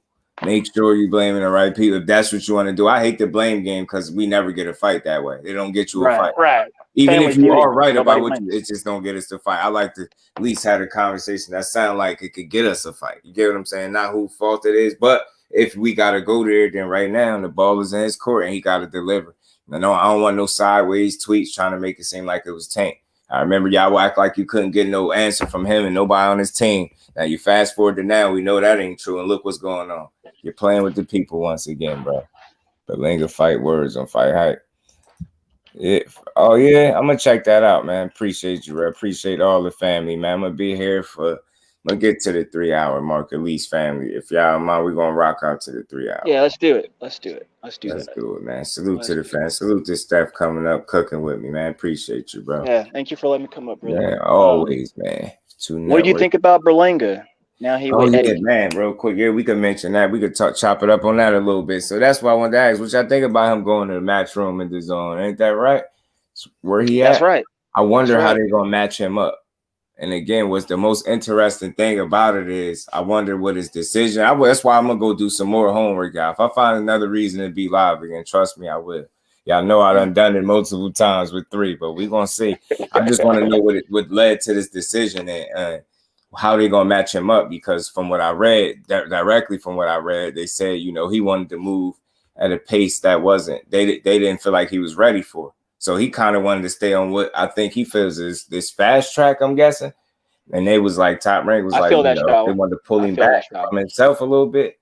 I commend him if that's really what it is. That's what you want. But are you ready for what you asking for? Because you want to keep ascending, right? I'm guessing you want even tougher opponents, right? Like, I don't know if that's smart based on the last 4 performances. And we ain't talking about a one-off or a two performance little. Nah, we talking about 4 straight performances. It's not about you not getting the knockouts. That has the least to do with it. It's how you looked while you've not gotten these knockouts. You've gotten it. I don't like the word exposed as much. I say your deficiencies have gotten exposed or exploited. You get what I'm saying? Put to the forefront. Your gas tank I seen been tested. I ain't saying you're a leaky gas tank guy. I ain't ready to say that, but I seen you a bit tired in some of these fights. See you get tested. I seen a lack of having a plan B, really. Like if A don't work, if you don't knock a guy out, then you going through the motions. You don't really create the kind of separation in the rounds that you will want to see from a young fighter that's progressing. And I'm not seeing him put it all together on the night. Like you do things well in spots, and that's your problem. Is you need a consistent performance, and it's weird because the 16 first round knockouts was the best and worst thing that happened to your career because it set, I think, an unrealistic expectation of you. And now that you're not able to get these knockouts, it's like your mind almost is not conditioned to do something outside of not getting that knockout in the first round. So after that goes, it's like now you see a guy in there that's just going through the motions and really is not, I don't know, it seems like he's not listening to his people if they telling them the right things, because you see them round after round doing the same stuff over and over and over again. It's like, bro, you done got dropped, you done got busted up pretty good. You skimming by at this point, you like a knockout loss waiting to happen if you don't correct some things. And that's just being honest, because let's assume the zone gonna keep you on this track that you allegedly wanted to stay on. You get what I'm saying? And that's not gonna be good for you. So I think the way they match him up is gonna be important for that dude's career, man. He's still young. I want to believe in him. I don't dislike him. I just like fighters that's realistic with themselves, bro. You just need work, and that's okay. Because outside of them knockouts, you ain't had to do nothing. That was one round work, literally. Like that was like the best and worst thing ever. It's like you blew your load almost in the 16 fight span. His power don't look like it's exactly having the same effect on these guys, and I think it's you just relying on that, and your opponents knowing that, and they knowing you limited, and they ain't coming in there gun shy and exactly scared of you. And it started with Demond Nicholson. Salute to Demond Nicholson. He took him the distance. Since then, he been going the distance and looking like a guy that's not progressing. He kind of staying stagnant or regressing to some degree, and that's not good. He need a I don't like to say trainer switch all the time. I think he just need to work and make sure he put in the right work. Right. I agree. I agree. He's still with Terry Rozier, yeah? I believe so. I think that's a good tandem. I think it's a good tandem because Rozier can, obviously they have a good rapport, and then he knows his fighter the best. That's why he trains in the way he trains him and moves in the way he moves him. And I thought Rozier handled his success very well, where everyone's celebratory, where he's beating everyone, knocking him out, and Rozier's like, yeah, but he's got to work. That's why I make this mother effer do push-ups after he do something wrong. So I know him. Y'all don't. Y'all just see the result. But I kind of like the move because I think there's some work over there for him, whether win, lose, or draw. And that's another thing. I get this from BF. We're like, I don't care about the outcome, man. I just want to see you get in there and do what you do. I'm not fighting. This is a brutal way to make your money, but go ahead and do it if that's what you're going to do. And then thirdly, I would say it's the Tio effect. I always like to this way I describe it, where like when Tio beat Loma, or not even beat Loma, where he got a belt early, he got pushed, got praised, got blessed enough to get in that situation, fight championship fights. And then he beats Loma and unifies and has 3 belts, of course. Now you're there. Right. Now you're recognized and deservingly so. You're going to be talked about with other champions in championship caliber type fights. So that's why when news strikes hot that you're in talks with Josh Taylor, we're not opposed to that because you're a former 2-time champ and unified. But we also know the work that you need to do as far as your deficiencies. So coming back to Berlanga, same thing. He had success early. We know where he stands. And I'm like, you do go ahead and get the work, man. But I think there's some favorable matchups. He could go in there and have some success. I don't know all the particulars, but I really do wonder why he left Top Rank. Maybe who is that? Aram is more cutthroat than I think so, because once Aram decides and his handlers decide that they don't get a return on their investment, man, they don't resign you. They don't resign you. It's not that they cut you. It's not that we don't like you or your team management don't like us. It's just that that's business too. That is business. Right. Done. We're done. Like you can come on back fight by fight, but we won't be getting behind you as we have in the past.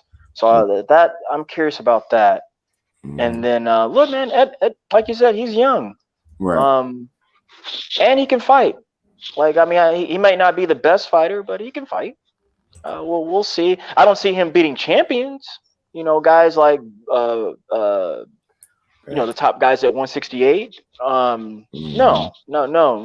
But he can fight.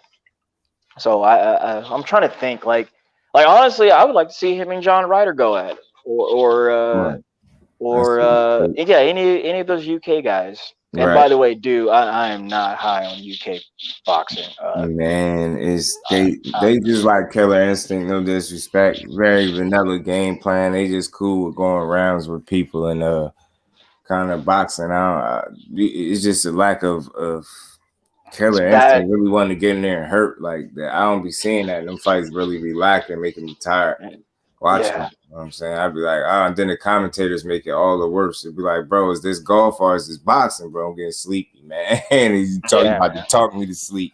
Salute to him. I respect it, but man, I think that's why I think it's important for them to get work over here in the States with different fighters and really get accustomed to a different style of things. I think it's cool to build you up over there, but if you ever got plans on fighting over here, it usually just don't go well for you. You had your first fight over here and you get destroyed. Benavidez better not let no damn sparring where one guy was working and you was trying to make a name off him. And you out there trying to make a name off B, well, he probably working on stuff. That will not, and I repeat, will not be no easy fight. And see, this is the thing. I'm going to knock him out. You would think he got 100% KO ratio. That is one of my biggest concerns going into that fight for Benavidez. The being hell-bent on a knockout, the overly emotional situations, him almost acting like he wanted to fight outside the ring, that I don't like. And his pops, like his lack of credit that he gave. I think they're just trying to sell the fight, man. Maybe. So I ain't saying he was gonna actually do it, but I don't want to see him too emotional. Like, bro, save some of that. You gonna see him soon, bro. Trust me. But you know what though, dude? This is his. You see, Caleb has already been in this moment. Right. David has not. David has not. As good as he is, as talented as he is, as much as I like him, as much as he's creeping up to be one of my favorite boxers in that top 3, top 4 position, he's never been in this position. This is his first pay-per-view. So he just doesn't have the experience with this. And then, look, man, you know, I guess I can relate to the young man. You know, he's young and folks, yes, you're emotional, you're human. So, but you're right. You know, his dad did do what I expected him to do. His dad took over and started speaking, and he probably said some dumb stuff too, but his dad took over and started saying some things because he knew his son was getting rattled by the wording and the lettering in there. So, I think he just hasn't been here yet. But I can't wait for that fight. I can't wait for that fight. The whole card is dope, man. I can't wait. It's gonna be a good one, man. Be a good one, right? Meaningful fights. Let's get back to meaningful fights. Let's get back closest to 50-50 fights as we could get. I feel like that's always giving somebody. You know what? I just thought about this too. YouTube community, y'all need to try to get Caleb on. David has done a ton of YouTube interviews. Right, man. So I've seen him on Personal Friends. I've seen his trainer. I've seen his dad. They're very reachable, talkable. But I have not seen Caleb do a lot of stuff. I'm gonna see. I'm gonna. Why not? I mean, you know, because that's try to get Caleb on. What I've been saying lately too. I want to try to bridge that gap between the content creator and the fighter, man. They need to know as people out here. Like I say, I ain't perfect over here. I think I use the voice responsibly, man, where we should be able to reach forward, reach out, and y'all reach back. And we build. It's builds, not an interview. I always said build. So it'll be dope.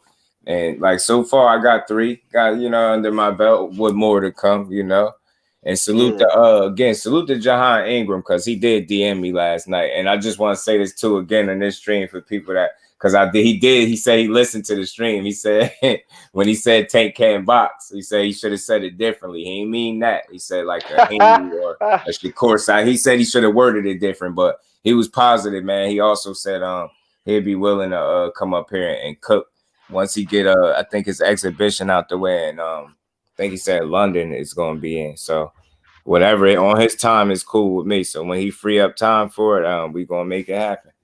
We're gonna make it happen, and we're gonna keep reaching out to these fighters too, man. See who want to come up here and build. That's what it's all about: building, bringing more eyes to the sport, giving y'all some good content, good perspective from these dope fighters that we speak about. Like we think about, I always say this: boxing is only on the weekends for the most part, y'all. We talk this all throughout the week, all throughout the month, all throughout the year, man. So, it's crazy, just 25 years ago, 30 years ago, they were on Monday, Tuesdays, Sunday evenings, things like that. Let's get back to it.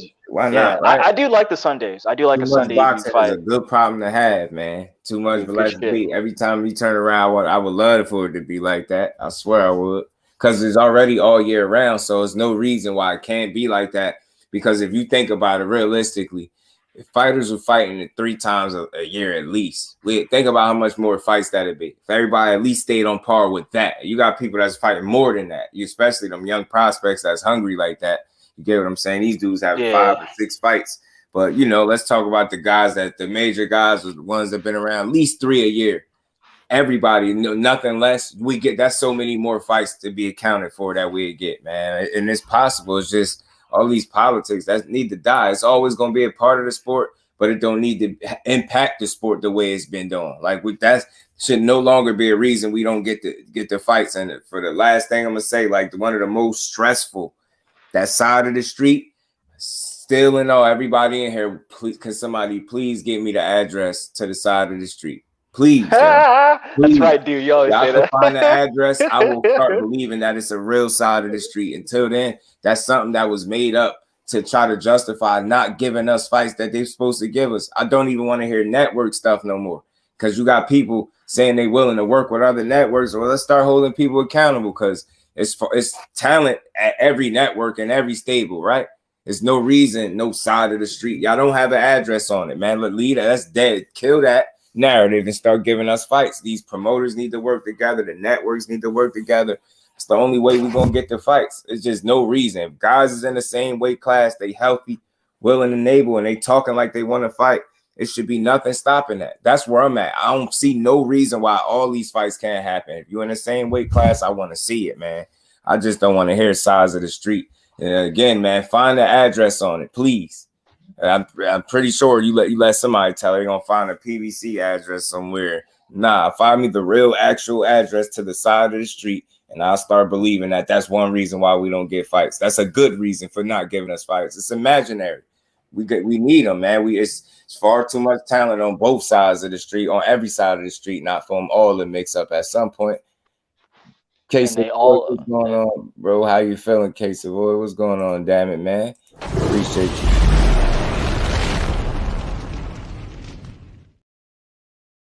Yeah, that's gonna be. It's a meaningful fight. Both coming off losses. One a knockout loss. One got outboxed, dropped, and embarrassed. They don't want to lose again. That's gonna be important. That's an important fight. And then that's actually a really good fight. Like stylistically, you got 2 different styles. Another 2 different style fights, man. You got someone who's moving. I mean, frankly, Ryo, this is his best fight ever. He's gonna have to fight his best fight because Stormy B, man, appreciate you, OG. How you Stormy feeling? Salute to you, man. We try. Stormy, it's Lone Star. We know who listening. we know that there's people out there listening. That's why I really aim for the responsible conversations all the time. And I want everybody to feel like when they left here, they was stress-free, man. The whole however long you was in here, you know what I'm saying?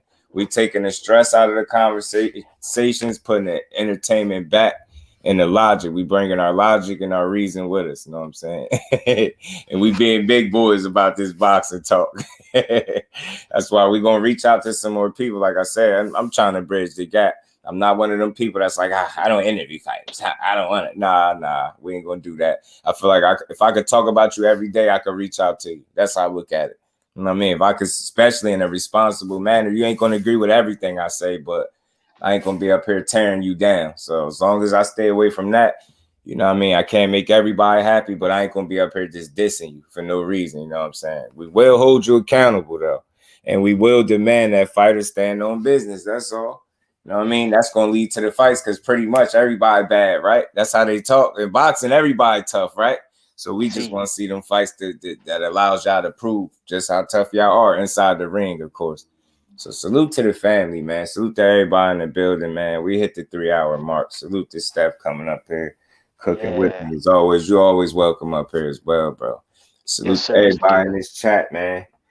You know, man, appreciate y'all pulling up this second time. I told y'all, owed y'all live. So this is if I find something else that's worth talking about, you know, I will be back. Y'all know how we do over here, man.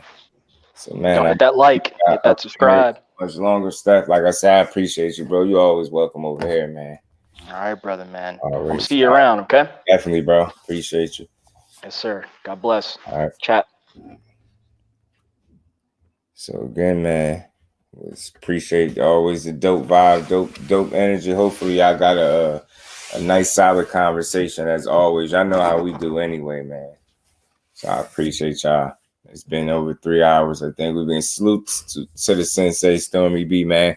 You know, as I say, Stormy, you never know who listening. So I don't aim to try to please everybody, but I aim to definitely be respected by everybody that's listening. You know what I'm saying? And it's dope that Jahan, not only did he respond, he actually checked out the stream for a bit. So again, it's a young fighter, but you just never know who listening. And I don't want to be the dude that's tearing you down and then reaching out to you. So I try to stay fair to all the fighters, but we will critique y'all because this is boxing. You know what I'm saying? It's the hurt business. It ain't about being sensitive. That's why I feel like it's a way to assess these fighters and critique them without tearing them down. Y'all know that's my you know, that's something I stand by. That's a standard for me over here. So salute to the fan, man. Much appreciation to all y'all. Much love to everybody pulling back up for this second live. Like I said, I see some more stuff already that I could come back and talk about. So we're going to see how that work out. 7 o'clock.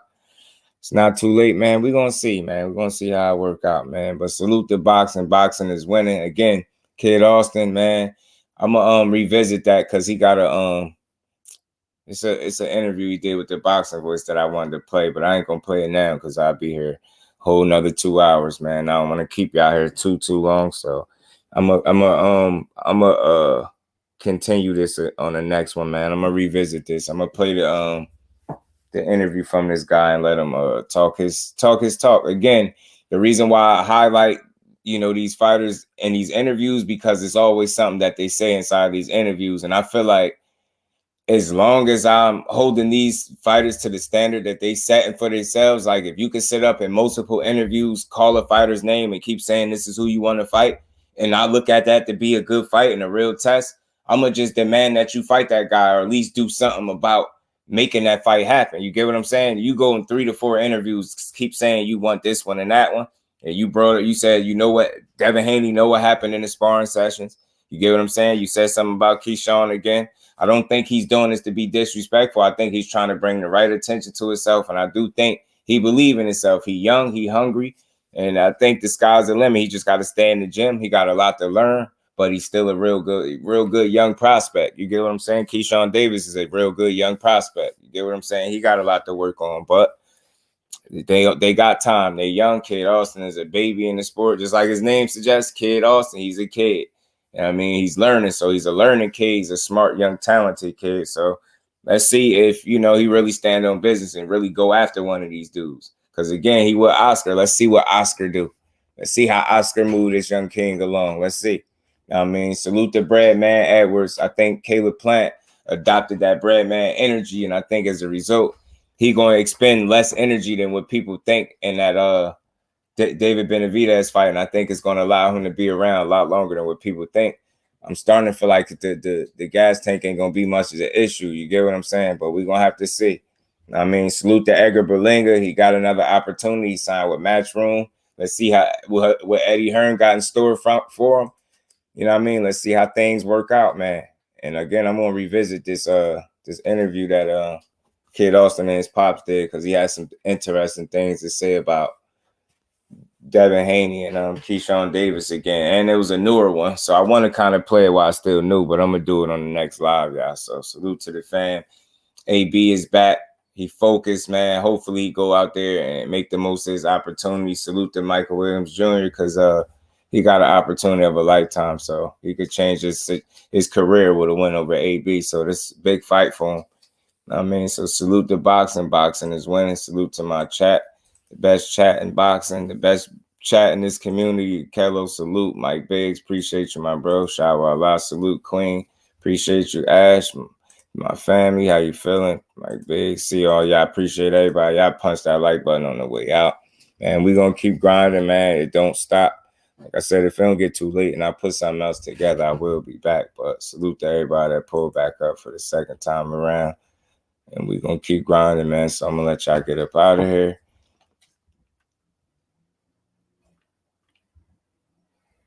My bad.